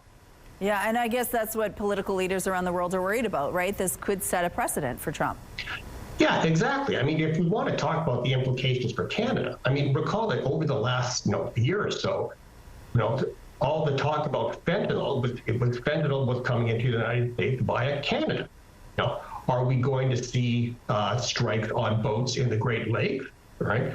Is Prime Minister Carney going to be taken because, the United States decides at some point that, fentanyl is a big worry again, and Prime Minister Carney is a narco-terrorist? I mean, I don't think that, that we're far down on the list here. If I was in Central or South America, I'd be much more worried. But it's not, when people show you who they are, believe them.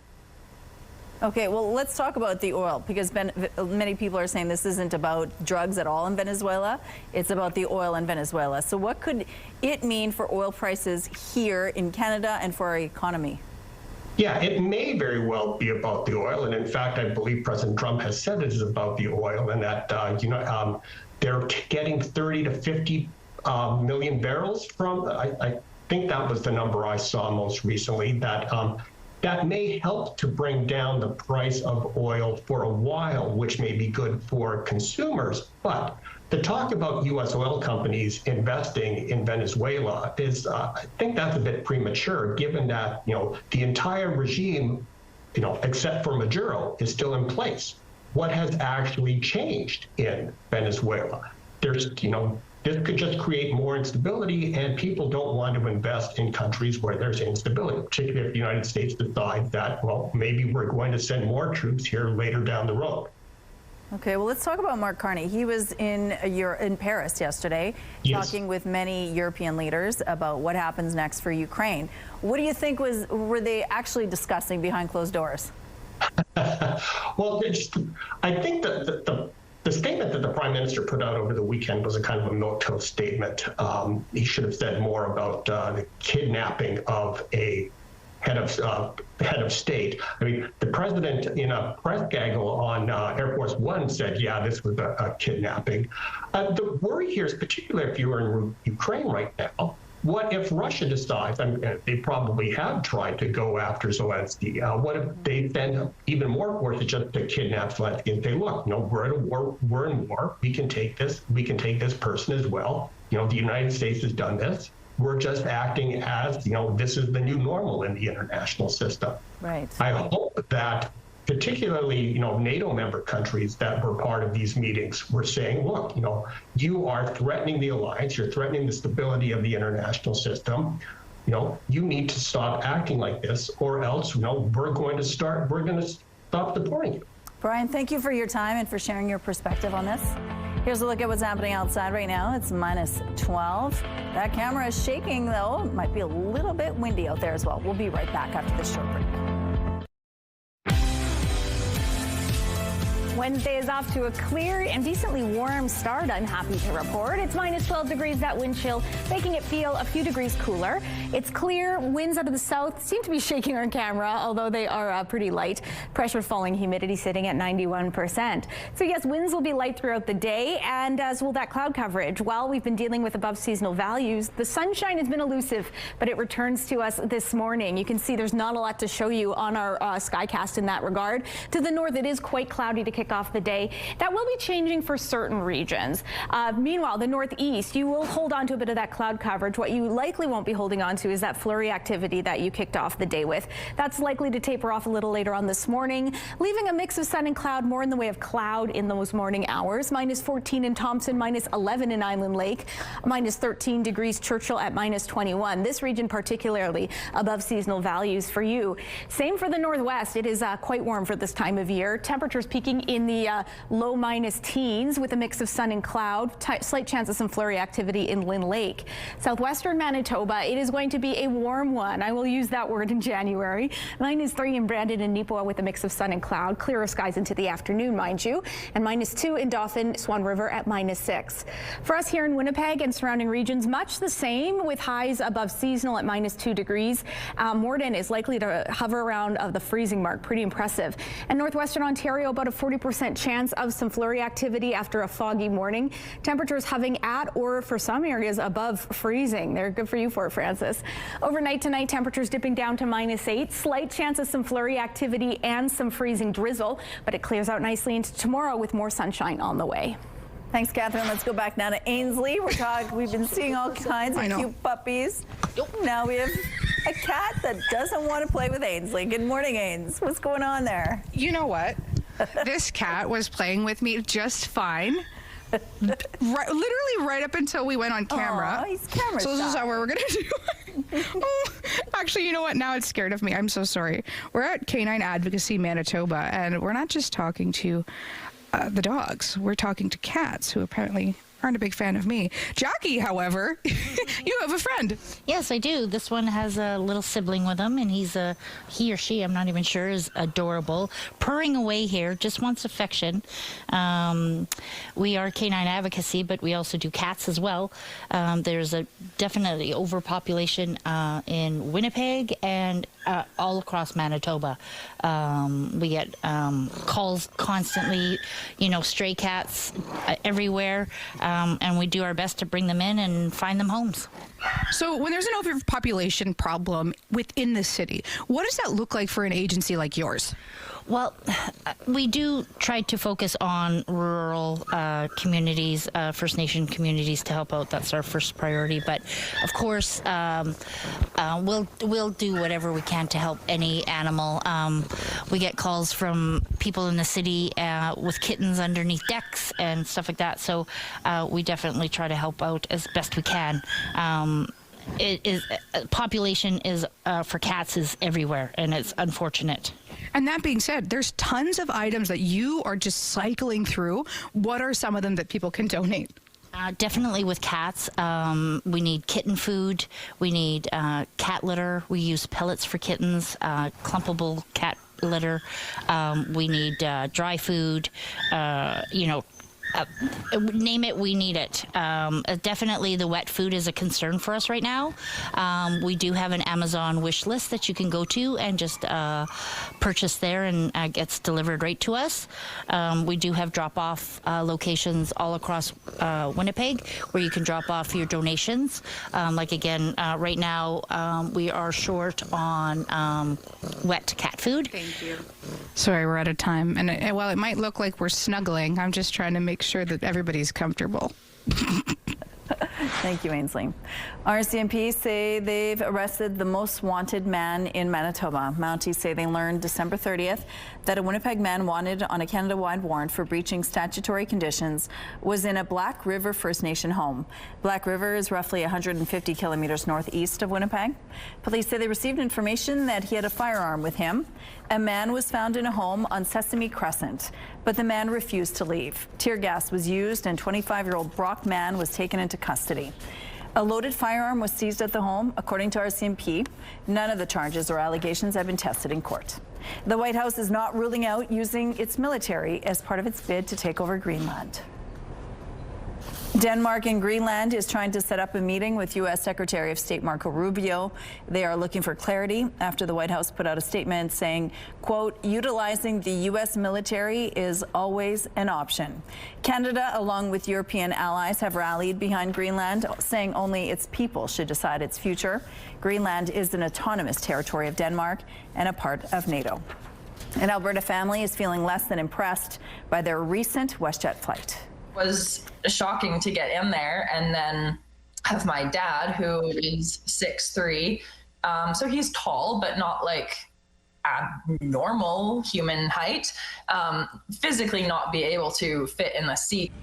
Amanda Schmidt posted this video of her parents with their knees squished up against the seats. They were on a flight between Edmonton and Toronto before continuing on to the Dominican Republic. In the fall, WestJet announced a new cabin configuration to offer different prices for seat selection. In a statement, the airline says these aircraft accommodate an extra row by varying seat pitch between 38 and 28 inches. An air passenger rights expert says offering adequate space for passengers is required under the contract of carriage. Schmidt says she has not heard from WestJet directly about her video.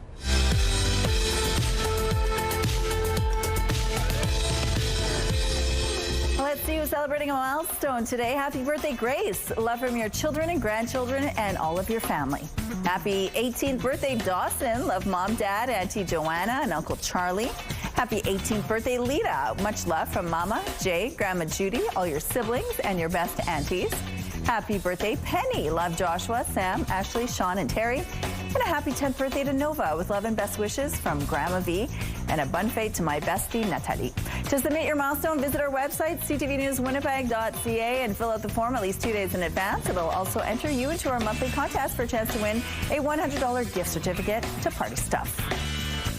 Milestones is brought to you by Party Stuff, Winnipeg's balloon headquarters with 3 locations.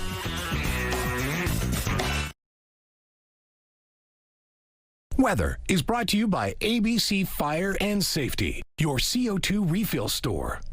Mother Nature just showing off at this point with these projected highs. -2 degrees, more than 10 degrees warmer than what's typical for this time of year. Well off what we had last year, still shy of that record set back in 2003. But yes, those warm temperatures will be continuing today and into much of the rest of the week. We're starting off a little bit chilly. You definitely need a good jacket and some mitts. Don't be like me. -12 degrees currently, with the wind chill feels more like -18. It's nice and clear. The sun is beginning to rise. Winds are light, pressure are falling, and humidity sitting at 91%. Northern Manitoba, a bit of a cloudier start for you and a snowy one in the northeast. Some flurry activity currently in Thompson, Gillam, Island Lake. Look for that to taper off later on this morning, leaving behind a mix of sun and clouds, skewing a bit more towards cloud into the morning. Clearer in the northwest and warmer temperatures there, peaking in the low -teens, which is above seasonal by a good margin. For us here in southern Manitoba, we're going to be dealing with clear sunny skies, light winds, temperatures hovering just a few degrees below freezing through much of southern Manitoba. Gordon Winkler projected to hover at 0, pretty impressive. And northwestern Ontario, potentially a snowy day for you. For us overnight in Winnipeg, likely some flurries overnight, temperatures dipping, but back tomorrow, more sunshine and above seasonal values at -6 degrees. For people with mobility challenges, getting access to a safe and reliable ride to get to medical appointments can be a challenge. Community Paramedic Services has been helping get people to their appointments for years. But there are so many other life moments people crave, like going to a wedding, visiting a museum, or even going to Lockport for a hot dog. Now, Community Paramedics has expanded their service to get more mobility challenged people out and about in the community. It's called Assisted Excursions Manitoba. Joining us now is the Director of Community Paramedic Service, John McKay. Good morning, John. Good morning, Rochelle. Well, thank you so much for joining us. Now, before this new feature that we're going to talk about, let's talk about what you've been doing. You're either retired paramedics or off-duty paramedics, right? Correct. We have a gang of retired and off-duty paramedics who, for years, we've noticed the deficits in terms of transportation, getting people to where they need to go. The bottlenecking in emergency departments has been because the beds can't be relieved to get the next people in. Okay. And so what we do is non-emergency transportation. We take people home from the hospital, but we also take people from home to their necessary appointments, very important appointments, whether you have a cancer diagnosis or a dialysis, orthopedics. We take people to those appointments, people that can't get out of their homes easily, people that traditionally fall through the cracks. We also have half a dozen people a week that call because their transportation that was booked through facilities fell through and wasn't available. So we're plugging holes, trying to fill in and help out that way, get people where they need to go. This is a real problem in our community, so you're filling that void. Right. And so what sort of response do you get from people, not only when you're bringing them home safely and they know that they're in good hands? Right. Well, we make a lot of friends because we end up being an answer that just wasn't there before. And when someone's used us, whether it be between facilities or from home, they end up using us again and again for getting out to life's events, getting to a dentist appointment or ophthalmology, things that help increase their quality of life while they're shut in at home. Right. So it's very rewarding. Like, I spent 35 years in EMS. What I'm doing today to help people that are able to get to these appointments, it's very rewarding. And all the paramedics that work with me, they find it that way too. It's very therapeutic for a paramedic who's used to chasing emergencies with lights and sirens. But, you know, people don't just have medical appointments that they want to go to. They want to enjoy their life and do things that are fun. And so that's what this new service is about. Tell us about this new service. The service was kind of born because we had people from care homes and assisted living facilities that had other places that they wanted to go that they could never get to before. And like then when weddings, funerals, even we've taken a few people out to their 100th birthday with a family who had a picnic. This last summer we took an excursion out to Winnipeg Beach where people got to jump in the lake in a water wheelchair one more time, you know, from a care home. It was an amazing thing to see. And from that, the idea of doing excursions for people rather than just individuals to medical appointments was born. It was kind of, the market demanded it. People were asking if we could do it. And of course we could do it. As paramedics, we have a wide range of duties that we do as paramedics, but paramedics aren't just working in the ambulance anymore. They're doing all kinds of things. And so we thought, what about enhancing people's quality of life, not just getting them to their appointments, opening up the world to them. And I will say that while a lot of places, most places now have handicapped access, the barrier can be getting out of your home to even get there. Right. So we use some of the toys, like we have this stair chair. So you have this piece of equipment here that you brought in this morning, which makes it easier for people to leave their homes. Right. And someone with a newly fractured hip, for example, they're not set up to get in and out of their house with a ramp and follow up with orthopedics. Of course, we can get them out and bring them home safely. And we're like the Queen or the King's Guard. We stay with them from the time we get them out of bed till the time we tuck them back in their favorite chair back at home. How are you paying for this?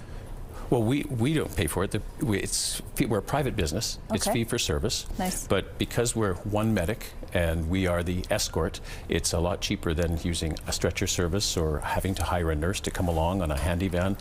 We're a one-stop shop. That's amazing. Well, and of course, a service that is in dire need in this community. Thank you for sharing this with us. And if you do want more information on this service, or if you want to access the service, we have a link on our website. Thank you.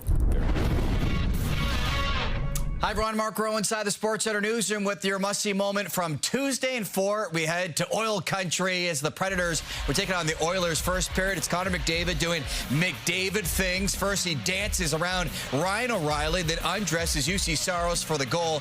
One of his 3 goals on the night for the hat trick, the 14th of his career, all part of a 6-2 win for the Oilers as McDavid earns your must-see moment from Tuesday.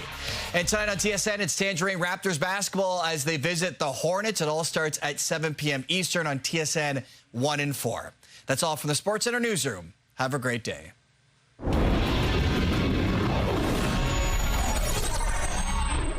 The TSN must-see moment is brought to you by Super Blinds and Draperies, featuring Hunter Douglas products. It's Wednesday, January 7th. Community in crisis. Government and Indigenous leaders will get a first-hand look today at the desperate situation after an extended power outage in Manitoba's north. Ambulance delay. How many painful hours a Wolseley resident had to wait before paramedics arrived at his Wolseley area home. And the space race kicks into high gear as astronauts prepare to go further than any humans have gone before. Your Morning Winnipeg starts right now.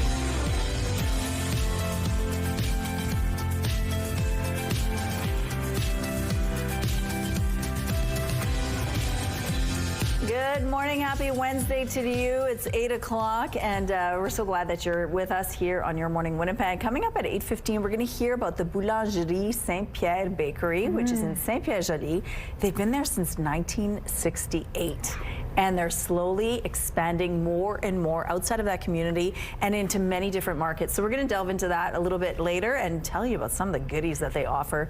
Their tourtière is quite famous. Wow. But it's also a good day to just go outside and enjoy the sun. We're going to see a lot of sunshine today. I mean, I don't want to discriminate. Grab some tourtière and head outside. You can have both. And right now my stomach is rumbling. I'm wanting some tourtière.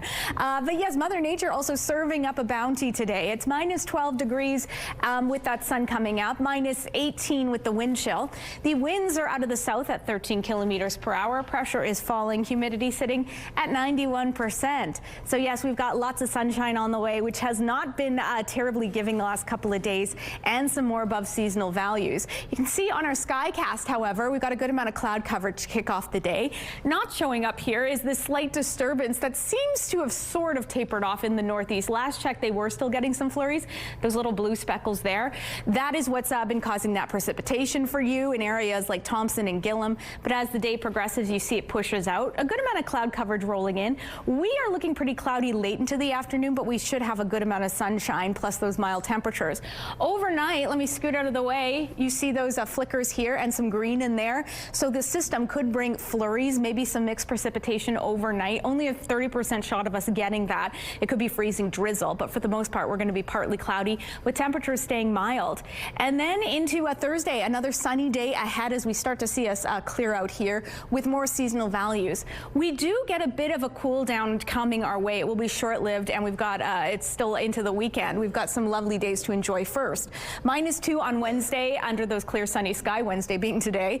And then tomorrow and Friday, minus 6 and minus 7 respectively with more sunshine. Saturday is what I'm talking about with that cool down at minus 13. Your weather art of the day drawn by 7 7-year-old Henry. What an incredible work of art here. I'm saying this completely biasedly because Henry is my nephew, but a talented one at that. And if you have any photos of your kids' weather-themed artwork, we would love to see them. You can email your entries to winnipegweather@ctv.ca. The Weather Art of the Day is brought to you by 103.1 Virgin Radio. Federal and provincial leaders will be in Manitoba today visiting a First Nation that's been crippled by a power outage and frozen water system. We want to see the infrastructure. They see firsthand the damages it's caused to the arena, to the youth center, to the water plant. The outage in Pimicikamak Cree Nation started on December 28th, and the community declared a state of emergency shortly after. Thousands of people have been forced from their homes, with pipes bursting and sewage seeping in. Premier Wampkenu, Federal Minister of Northern and Arctic Affairs Rebecca Chartrand, and Assembly of First Nations National Chief Cindy Woodhouse-Neepanak will survey the damage today. Chief David Monias has been calling for the deployment of the Canadian Armed Forces for emergency logistical support, including water delivery and sanitation work. A Winnipeg man is speaking out after what he describes as an agonizing 11-hour wait for an ambulance. Ken McKinnon never expected to spend both Christmas and New Year's Eve in a hospital bed. While walking to his car on December 20th, he slipped on ice, tried to get up, but couldn't. He was forced to remain lying down on the road. I was just breathing through the pain. I was taking Tylenol and ibuprofen and nothing was helping. And I basically just couldn't move. Like if I moved like even slightly, a millimeter, I would be in shocking pain. McKinnon says he was transported to Grace Hospital in Winnipeg, where he received surgery for a fractured hip. The city confirmed it was dealing with a staffing shortage. U.S. President Donald Trump says millions of barrels of oil from Venezuela will soon be turned over to the U.S. Donald Trump writing on social media that the oil will be sold at market value and the money, quote, will be controlled by me as President of the United States of America to ensure it is used to benefit the people of Venezuela and the United States. Trump's comments come after he said the U.S. oil industry would be up and running in Venezuela within 18 months and that he expected huge investments to pour into the country. This also comes a day after Venezuela's Vice President, Delcy Rodriguez, was sworn in as its interim president, with Nicolas Maduro being held in the U.S., set to face drug trafficking and weapons charges. Air Transat pilots have ratified a new collective agreement after voting overwhelmingly in favor of the deal. The 5-year deal includes raises of more than 50% for most of the airline's 750 pilots. Air Transat avoided a work stoppage, which would have shut down operations last month. Sometimes when the elevator isn't working, you need to get creative. Ready, set, go. This guy skipped the stairs and instead found his own way safely to the ground. Base jumper Danny Roman cleared 139 floors at the world's tallest building in Dubai. He didn't pull his chute until he dropped about 100 floors. This video was posted by Red Bull with the caption, "Casually jumping off the tallest building in the world."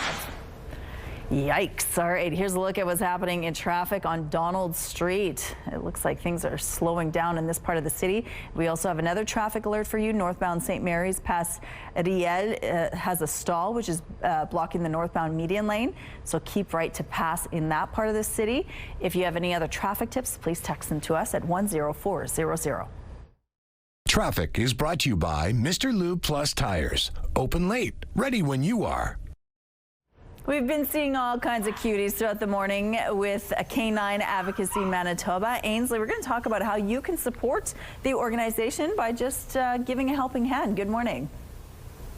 And who wouldn't want to donate their time, Rochelle, to a dog like Lucinda? Jackie is joining me once again to explain how people can take part in volunteering with this organization. What are some of the best ways? Okay, so first, Lucinda's been with us for about 8 months. She's up for adoption. She's amazing.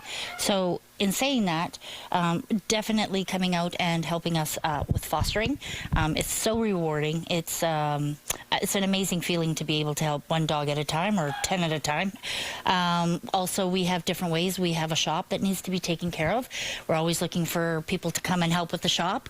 We also do we do send dogs out other provinces. So we also look for people that can do airport check-ins. And then there's also just transferring dogs from one vet to another, or going to pick up a dog from somewhere and bringing it here and there. So time can be as much as you want. It can be, you know, an hour a week to 20 hours a week. It's totally up to you. Again, fostering is an amazing feeling. We're desperate. We have 300 plus dogs in care now, and we have a waiting list for dogs to come in. So fostering, you can also help by just donating money, or donating any kind of products that we need, cat food, dog food, litter, towels, blankets. Oh, thank you. And the list goes on and on. We have an Amazon wish list that you can check out, and it has stuff that we are always asking for. Before we're out of time, anyone who has an animal knows vet bills can be quite pricey. Right now, our vet bill for the year is over $300,000. And it doesn't stop. We get calls all the time to bring in dogs that need vetting. So we're probably looking, last year, I don't have the exact number, but it was probably close to $400,000 in vetting bills. Thank you so much. Yep, like kids, Lucinda's only 3. They get a little bit of antsy in front of the camera. Back to you. Exactly. All right, thank you, Ainsley. For many Canadians, returning to work after the holidays can be a daunting task. CTV's Maria Saru explains what experts are calling the time off tax. Office doors swing open and supply boxes are carried in. For some workers, this first week back on the job isn't exactly slow and steady. It feels like there's a sprint when we return to work. According to the newest numbers from ADP Canada's Happiness at Work Index, just under a third of employees took all their vacation time in 2025. And those who did take a week off reported spending nearly 17 extra hours on average prepping or catching up.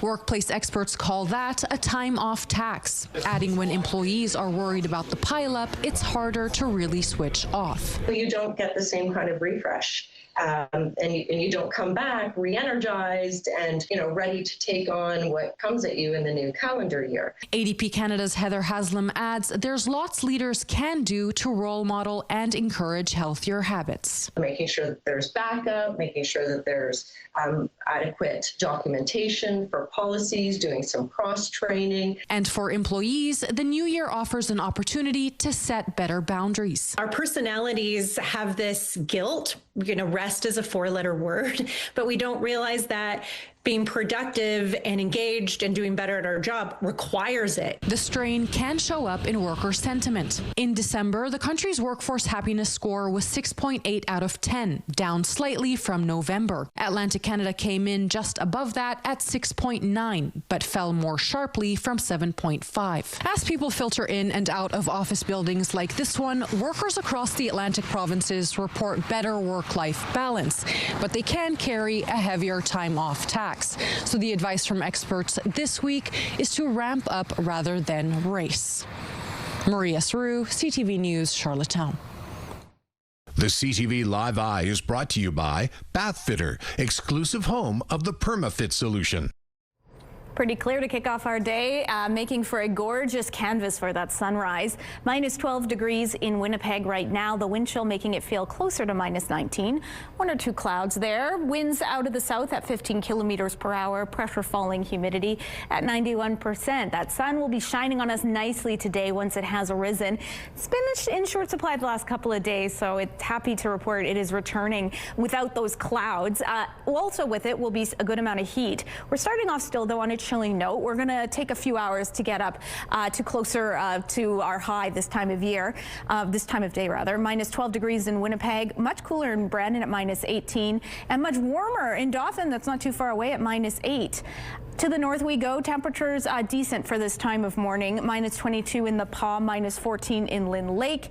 However, that wind chill is cooling Churchill down a good margin to minus 28 degrees. Not as bad as it was yesterday, so that's a win. In terms of your school day forecast, as the kids head to class here in Winnipeg, you're looking at a temperature of about minus 6 degrees under those mainly sunny, clear skies. And that persists throughout the day as they take lunch, minus 4 degrees. And as they home, getting as warm as minus 2, which which is also our high for this time of year. Winds will be light, however, they ramp up overnight out of the west at 20 kilometers per hour, with temperatures dipping to -8. We do have a slight chance of some flurries, maybe some freezing drizzle, given how warm it will be, but that'll taper off nicely into tomorrow with more sunshine and above seasonal temperatures, a high of -6. We're going to be learning about a Manitoba bakery that's expanding its reach. That's just ahead. When you give a child a winter coat, you give them the means to go to school on a cold day, a chance to play outside, because no child should be freezing cold. Donate to Coats for Kids. Proudly sponsored by United Way Winnipeg and CTV. Uncertainty on tariffs and the economy hit Greater Toronto home sales in 2025 as they fell 11.2% compared to 2024, even as inventory remained elevated, with new listings up 10.1% year over year. The average selling price declined 5.1% compared with a year earlier, just over $1 million, $1,006 to be exact, is the composite benchmark price. It's meant to represent the typical home, and it fell 6.3% year over year.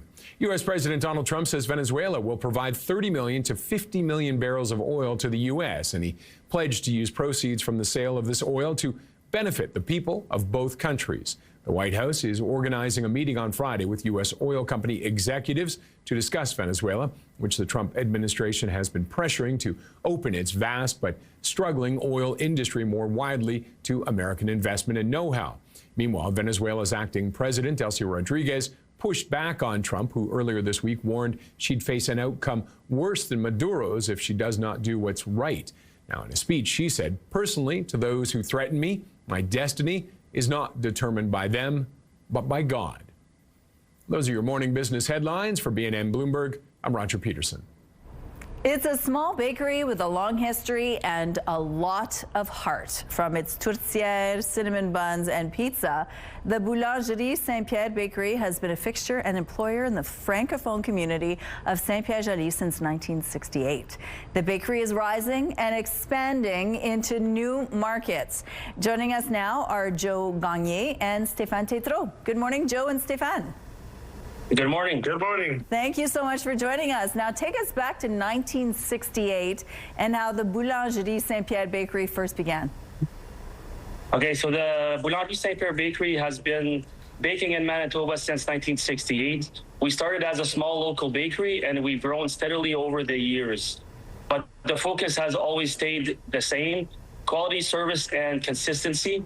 We are in over 120 stores now and restaurants, from the Emerson border to Oak Bank and all in between.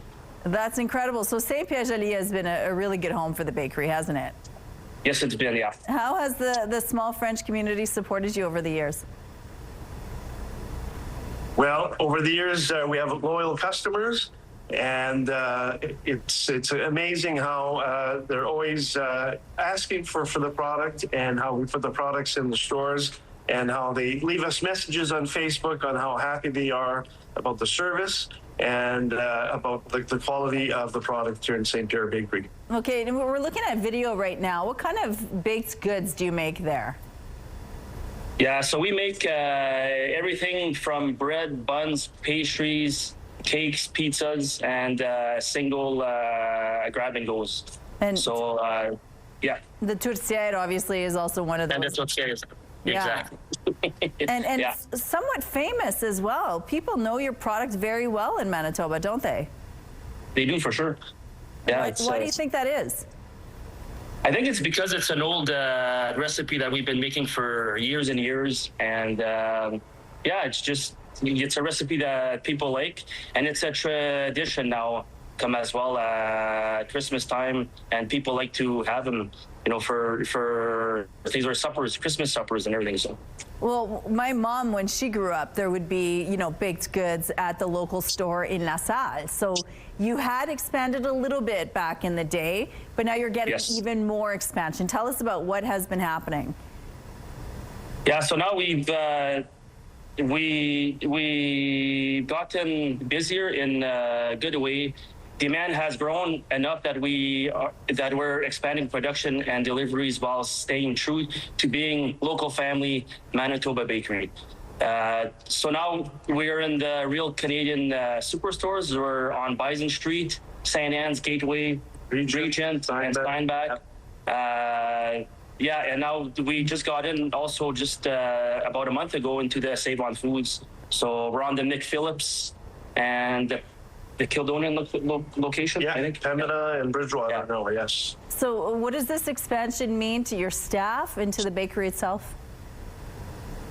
Well, it's growing. You know, we all have growing pains, of course, but it's exciting, and we're making some changes so that there's less stress, let's say, on the staff and on the system itself, so that we can succeed in all these new opportunities that the bakery is getting. Any plans to expand outside of Manitoba? Right now, there's so much in Manitoba that I think we're good here for a few years.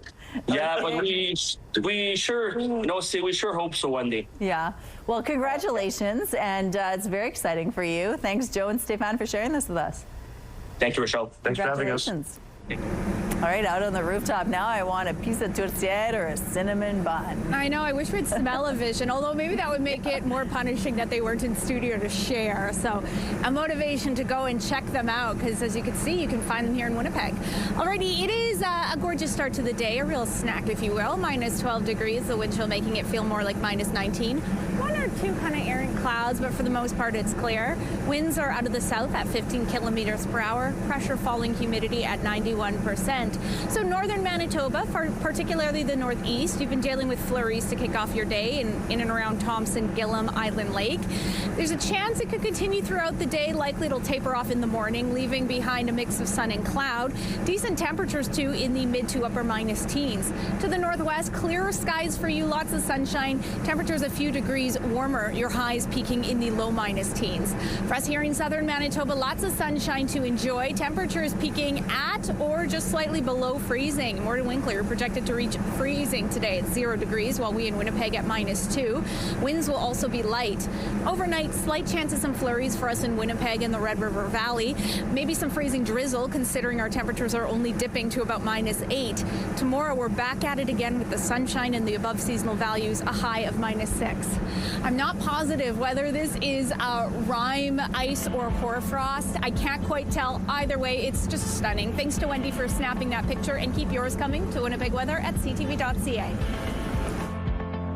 Weather is brought to you by Canadian Footwear, helping you find the perfect fit.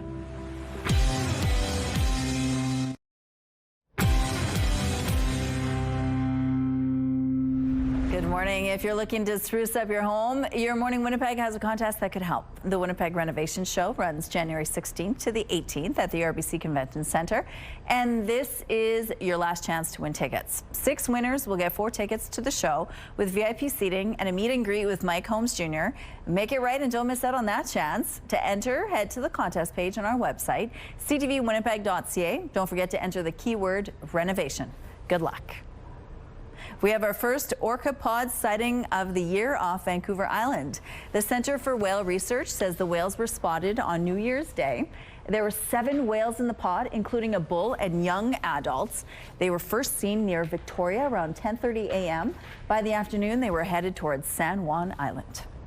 A startup called ARC is showing off its sport EV boat at the CES in Las Vegas. The boat is 100% electric and packs 500 horsepower. It's said to be faster, quieter, and cheaper to maintain than gas boats. The head of ARC says the electric boat market is ready to take off after reaping the benefits of research on the automobile side. The space race is set to heat up again, with the crew scheduled to make a return visit around the moon, traveling further than any humans ever. NBC's Tom Costello has more. At the Kennedy Space Center in Florida, the dawn of a new era in space exploration. The Artemis II rocket stacked and ready for a February launch and a very big lunar flyby. Commander Reed Weissman, pilot Victor Glover, mission specialist Christina Cook, and Canadian astronaut Jeremy Hansen. We are ready for every scenario as we ride this amazing space launch system in the Orion spacecraft 250,000 miles away. It's going to be amazing. Farther than any humans have ever traveled from Earth. Artemis II is a 10-day mission slingshotting around the moon with 4 astronauts on board, testing all of the crew systems before Artemis III is set to land on the moon. The Artemis II crew will be the first astronauts to travel so close to the moon since Apollo 17 in 1972. And then they'll keep going deeper into space. How do you prepare and practice for that, Christina? How do you literally sit elbow to elbow, shoulder to shoulder, no personal privacy, no private space to prepare for this intensity? I think a big part of preparing for being in a small space together is respect and practice, and we have both of those things. If the Artemis II mission goes well, an Artemis III crew could land on the moon by the end of the decade. We have liftoff, go Super Heavy, go Starship. Critical to a lunar landing, SpaceX's mega rocket Starship, the biggest ever built. In October, a perfect test flight after several test flights ended in explosions earlier in the year. A future moon landing could happen by the end of the decade, but China already has its sights set on the moon, planning to land its own astronauts by 2030, a further incentive for the White House and NASA. We're looking to be the Artemis generation. And I'm looking forward to us making history of going back to the moon, but also a sustained presence on the moon. A moon base would allow NASA to set its sights on a Mars landing. But a lot has to go right before that happens. And it all starts with Artemis II, the mission, launching in the new year. Tom Costello, NBC News, Washington. Here's what's happening right now on Notre Dame Avenue. Things are moving well over here, as you can see. We're going to be right back after this short break.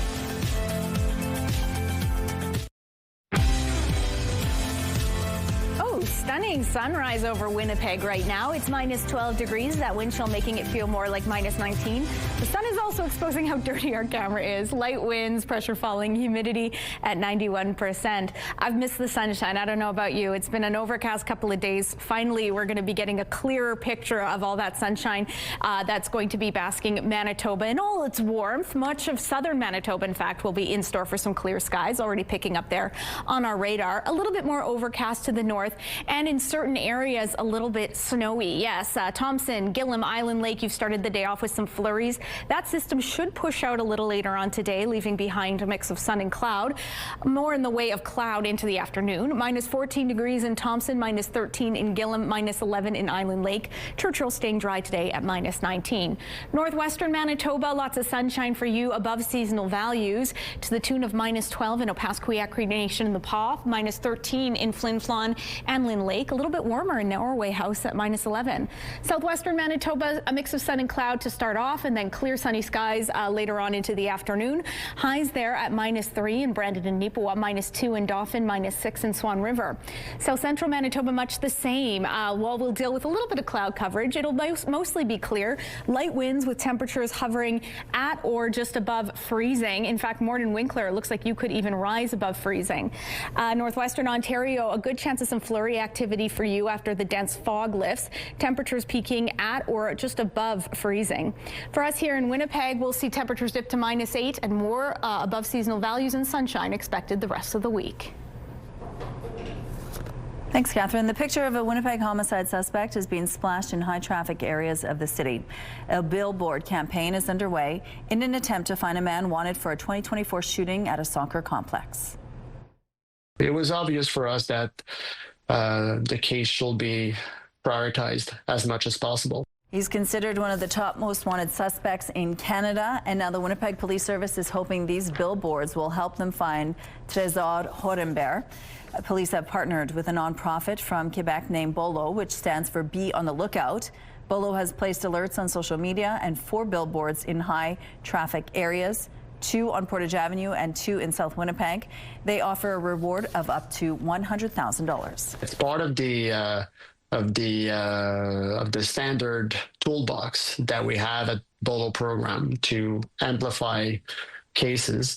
Police issued a Canada-wide warrant for Horembert last February in connection to a 2024 shooting at this South Winnipeg soccer complex. 22-year-old Mohammed Yusuf Abdullahi was shot and killed after playing in a game. The Bolo billboards are expected to stay up between 4 and 8 weeks. Being in the hospital is never fun, and it's especially true if you're a kid, which is why the Children's Hospital Foundation of Manitoba is calling on artists to help brighten up the hospital.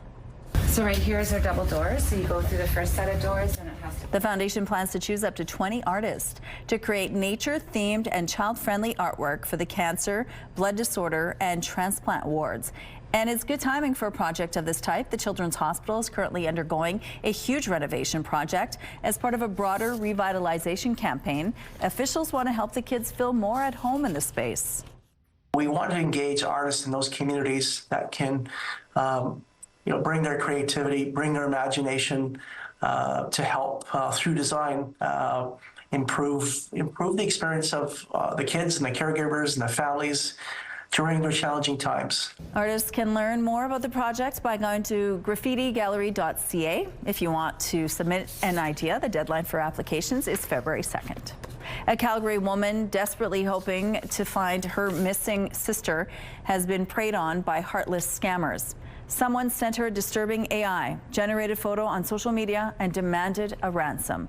CTV's Jacqueline Wilson has the reaction. Erickson won't give up hope. Her sister, missing since last spring, is alive. She always was such a loving person and caring person.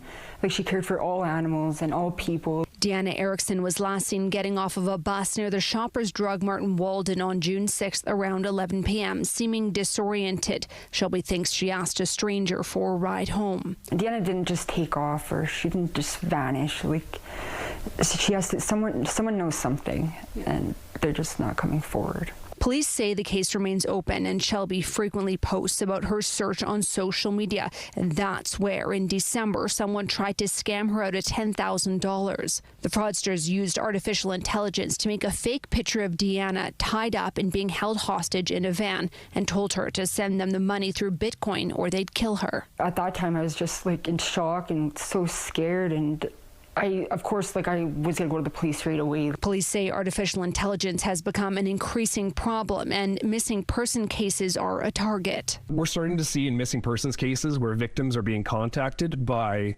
criminals who are trying to extort them out of funds. You simply can't believe your eyes anymore. Somebody shows you an image, immediately you have to question, is that real or is that AI? And in this case, it was a really nasty use of it because they created an alleged ransom photo of this person and their family's been looking for them. So it's quite a cruel hoax. The incident hasn't stopped Shelby's drive to find answers. She's started a GoFundMe to raise money for a reward and to support the search effort.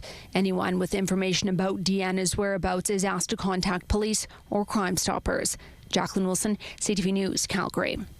That's really disturbing. All right, here's a look at what's happening now in traffic along Portage Avenue. Looks like things are moving well in this part of the city. No issues to tell you about at this point here. Here's a look at your gas prices. The Canadian average is $1.23. The provincial average is slightly lower at $1.13. In Winnipeg, the average is also $1.13. And the lowest price in Winnipeg is $1.02. All this information is on GasBuddy.com. And for our question of the day, we know that Ainsley's live at Canine Advocacy Manitoba. We wanted to know, have you ever adopted or rescued a pet that changed your life? A viewer said, last year, I rescued this awesome boy. His name is Larry. This other viewer shared, this is our adopted girl, Phoebe, the Chihuahua. Her mom was one of the 137 dogs in the provincial seizure in August 2024 from a house north of Winnipeg, and she had her pups, including our Phoebe, in September of 2024. We got her from before the Bridge Senior Canine Rescue. We love her. She's cute. Barb shared, our boy Zeke was adopted 13 and a half years ago through Hull's Haven Rescue. He has been a wonderful addition to our family, learning many tricks and always loving to open his own gifts at Christmas. And Rob says Sasha was rescued by him. Best decision of his life. Marlene sent this post. Paige is my beautiful rescue dog. She changed my life. She was 3 when I got her. Now she's 14. She's fun and sweet. Best rescues ever. Shout out to Manitoba Mutt's Rescue. Black one is Bella and the blonde is Tucker. And this is from Gina. Thank you so much for your responses. Let's go now to Ainsley McPhail, who's live at Canine Advocacy Manitoba this morning. So many cute dogs and cats there up for adoption too. Good morning, Ainsley.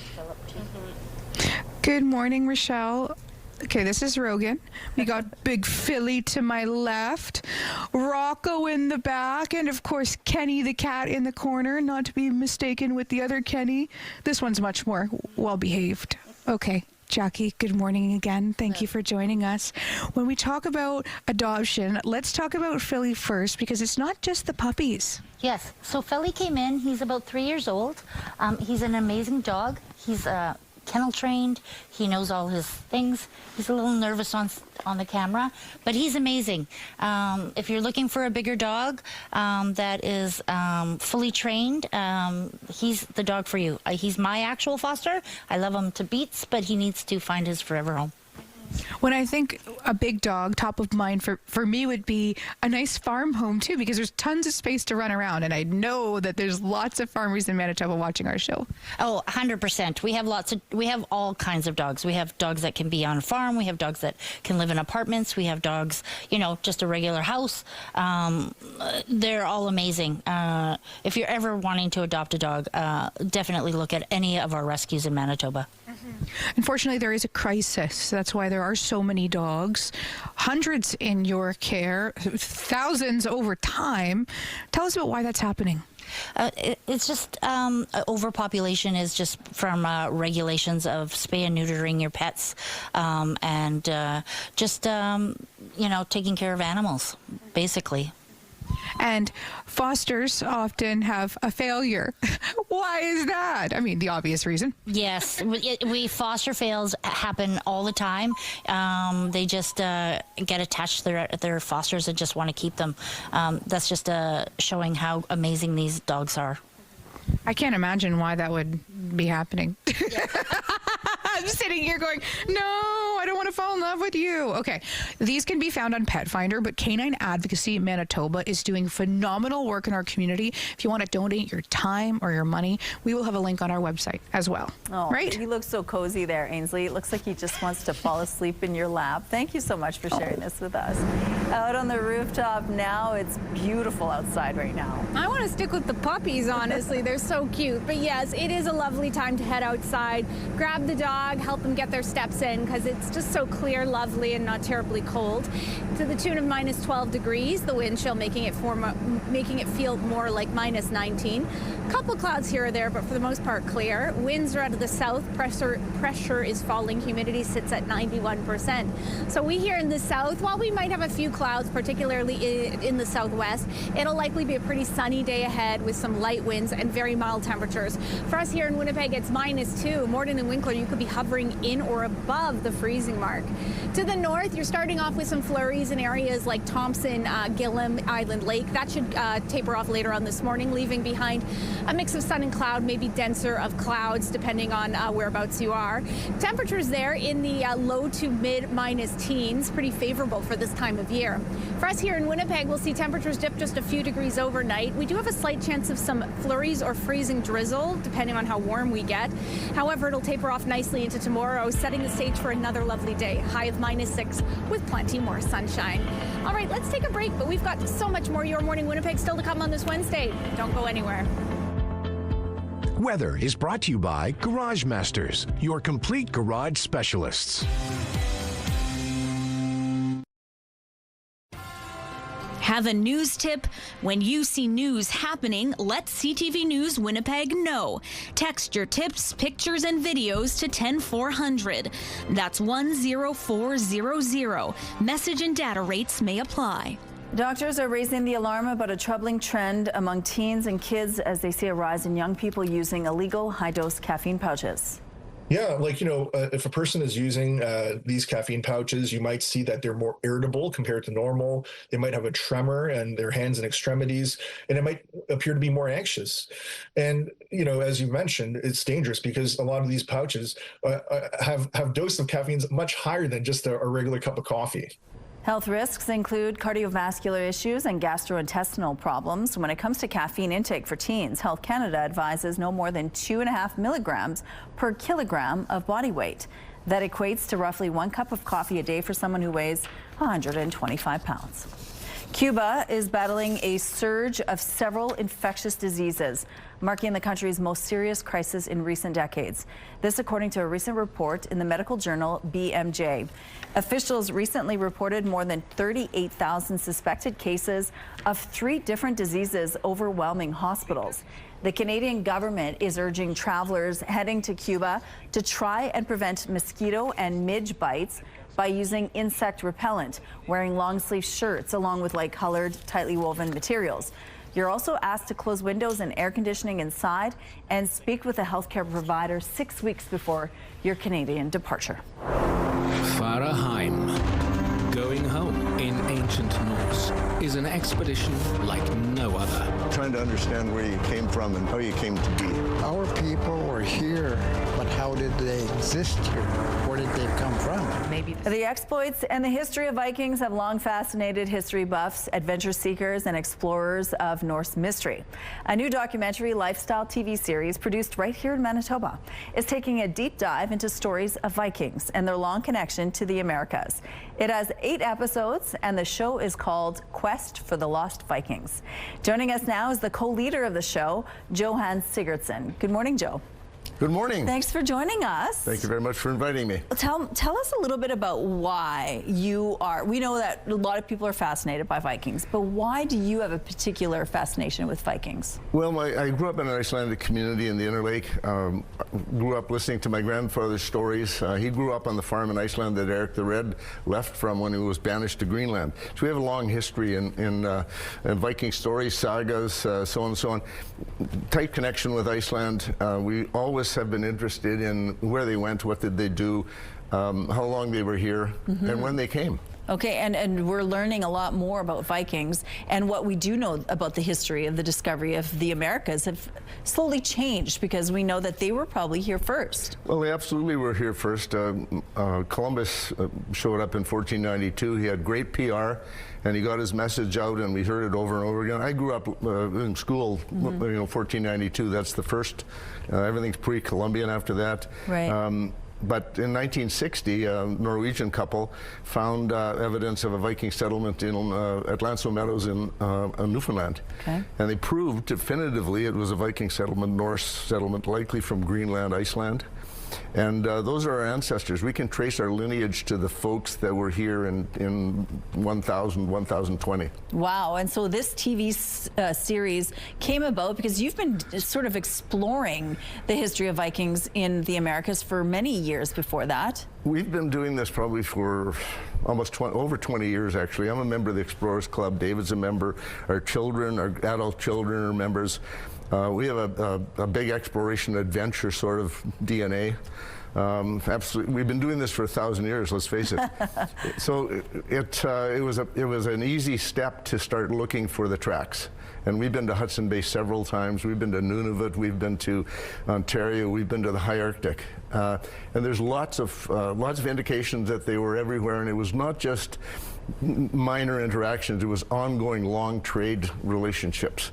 And lots of things were traded from North America into Europe, into North Africa, falcons from Greenland, Baffin Island. Wow. The history is full of it, but there's been reluctance, actually, to really look definitively at it.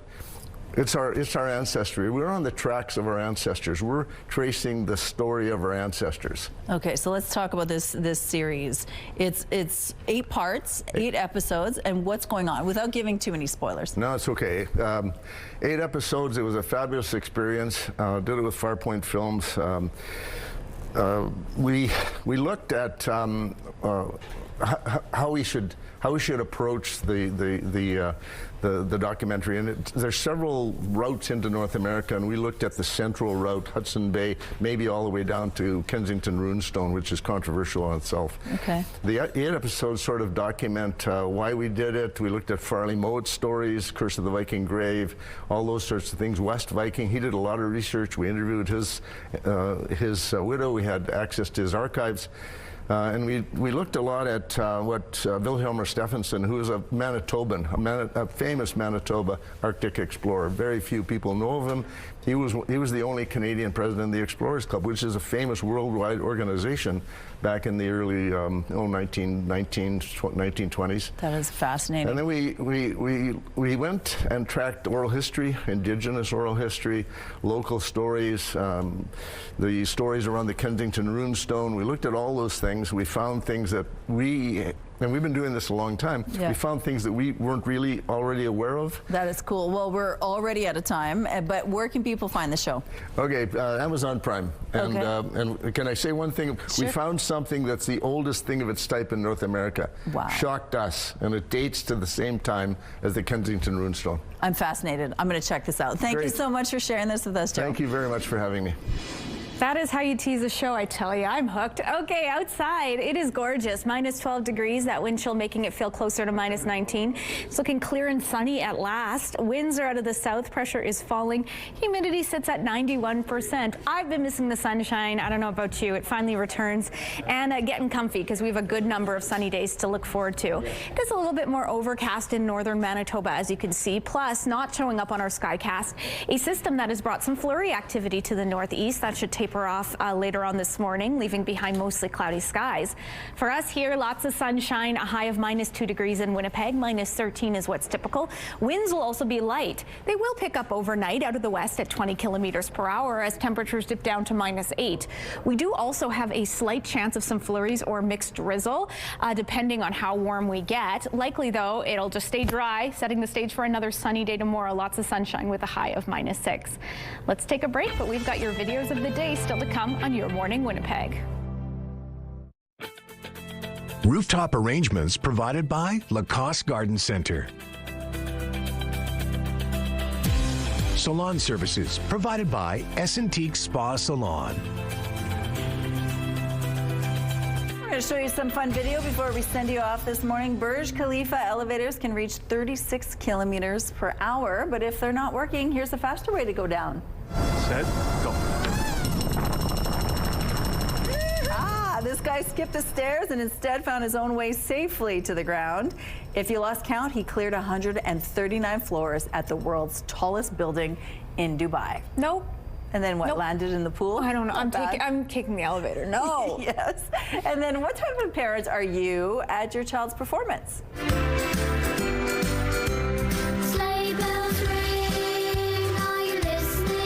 Are you the crier, the videographer, the cheerleader, or the one who does all the actions along with the kids?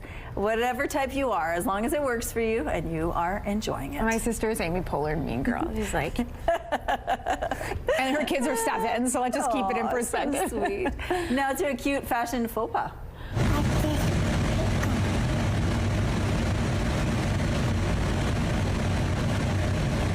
Oh yeah, the lure of the lipstick. She started near her lips but didn't stay there. She tried to put it away, but the urge for more was too strong and continued to apply it around her face. Better than me at 4 a.m., I tell you. That does it for us. Have a great day.